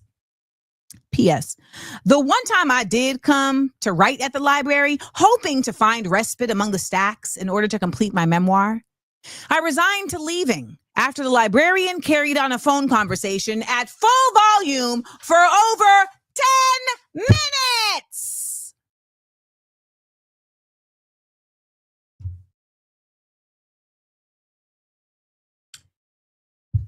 So the librarians are liberalisms. But this is what it is. You know, no one stands for anything. And in their mind, they're going to say, well, this was what we needed to do and it's for the greater good. And that's what people always do. They far too often will say, well, we still need to do it because it's for the greater good. And you ask yourself, is it? Is it for the greater good? Sounds like it's for the greater acquiescence to fascism. And ultimately suggesting that somebody who is an artist censor their work, particularly at a BIPOC event, further enacts the consistent effort of white people to control narratives. So, you know, part of me just feels like I need to just find somewhere to just put up my booth by myself. You know, this is the type of thing where I would do something petty, like get a permit to be able to stand outside with my own setup. You know that, right? That's the type of behavior I be on. So that's how that went down. It was disconcerting to say the least, but unfortunately, not surprising. PSA.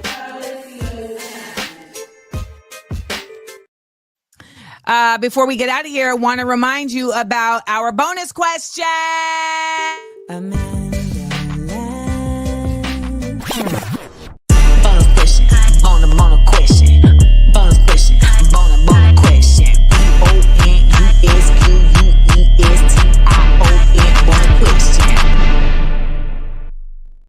All right, this week's bonus question is all about Black August. Black August commemorates during the month of August those who have lost their lives and or their freedom in seeking liberation for Black folks. These are political prisoners. These are intellects. These are regular folks. These are folks who have involved themselves in the movement for Black liberation. And this is what Black August is all about. Who is a freedom fighter that you would like to honor during Black August? Drop it right here in the comments after the show. And let's continue to not only engage with each other, but to get this algorithm moving so that more can engage with views from AmandaLand. All right, let's get out of here, man. Thank you all for showing up and rocking out with me and having a good time. I know I had a great time, whether you did or not. Thank you for the supers. Shout out to everybody who is supporting, not just with their bodies, which is also very necessary and enough, but also with their dollars. It means so much to me. This is something I literally do out of my pocket, out of my time, out of my heart, and being able to help educate folks and elevate folks is something that I take very seriously and I am very passionate about. If you have not joined the SEAL Squad, I hope that you consider doing so and being a part of our community. Want to remind folks that I will be doing another free production of What Would the Ancestors Say on the first Saturday of September. That is going to be September 6th. So hopefully I'll see you out there. You guys, this was another 4-hour show. Nobody can say that I don't show up for my people. And you all are, in fact, my people.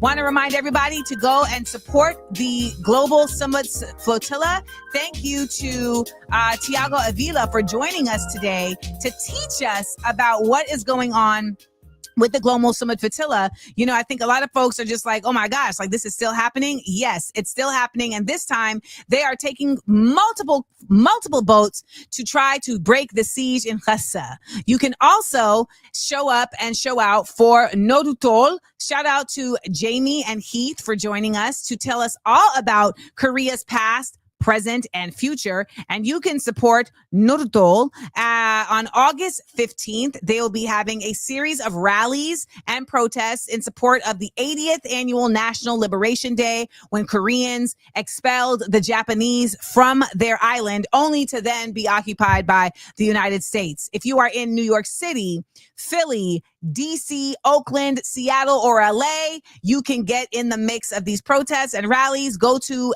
Instagram at Nodutdol, that's Nodutdol, to check it out. And I want to just add something here. I think that I do my work at this point to break us out of the silos. So much of my work has been very specifically related to the African American, to the Black struggle. And that has deeply grounded me in so much awareness of systems and institutions and political history and political knowledge. However, what it has also been made abundantly clear to me is that we are not unique in our oppression and suppression, in the fact that the United States and the colonial and empirical empires are seeking to do this to numbers of groups all over the world in a very abundant and varied ways. It is not done all the same, but it is all done for the same reason, for control and suppression. And so I know it may sound kumbaya and it may sound woo-woo, but we have to not only connect with each other, but we have to learn about each other. That is why it is so imperative that we understand the other stories of people's oppression, as well as their joy, as well as their innovation, etc. So when you see me bringing on folks from Korea, when you see me bringing on Thiago from Brazil, when you see me bringing on, activists like Olivia Odunuchi, a white girl who'll be down for it. When you see me bringing on individuals coming from all over the globe, understand that it is to increase understanding, not just of their struggle, but of your own. And also to really just bring the relatability back to us. So many of us feel alone, only to realize, hold up, there's other folks that have been fighting. If you haven't yet, if you're in a city that is showing Sudan Remember Us, please make it your business to go and see this film. Directed by Hind Medeb. It is a great, beautiful chronicling of 4 organizers, activists, freedom fighters, and poets in Sudan. And it really helps to personalize the Sudanese struggle in a way that I have yet to experience, while also exposing someone like me, and probably you as well, to the deep way that poetry is embedded in the Sudanese struggle, not just now, but has been. It's fascinating, it's empowering, it's maddening. Hopefully you will find a way to go check it out. And if it's not showing somewhere near you, sign up for the Watermelon Pictures newsletter so that you can make sure to see it when it is. Y'all know what to do. Make sure to follow me wherever you follow me. If you haven't gotten your Fascists Are Not Your Friends merch, even if you haven't gotten stickers or these black t-shirts are only available for today. The sale ends tonight. Okay, the sale ends tonight at midnight. So hopefully you will go out not go out, but you will get on the app and support. You know how it is, man. We are all just trying to keep our heads above water and keep swimming. And I'm so glad that I get to come here weekly with you all and continue to do so. If you have not signed up for my newsletter, please make sure to do that as well, so you can find out about updates. And remember, my episode of Surrounded will be airing this Sunday on Jubilee on YouTube. And if you want to join the watch with me, subscribe for $5 to my Patreon. All right, y'all. Enjoy the rest of your day. 30 seconds of stillness.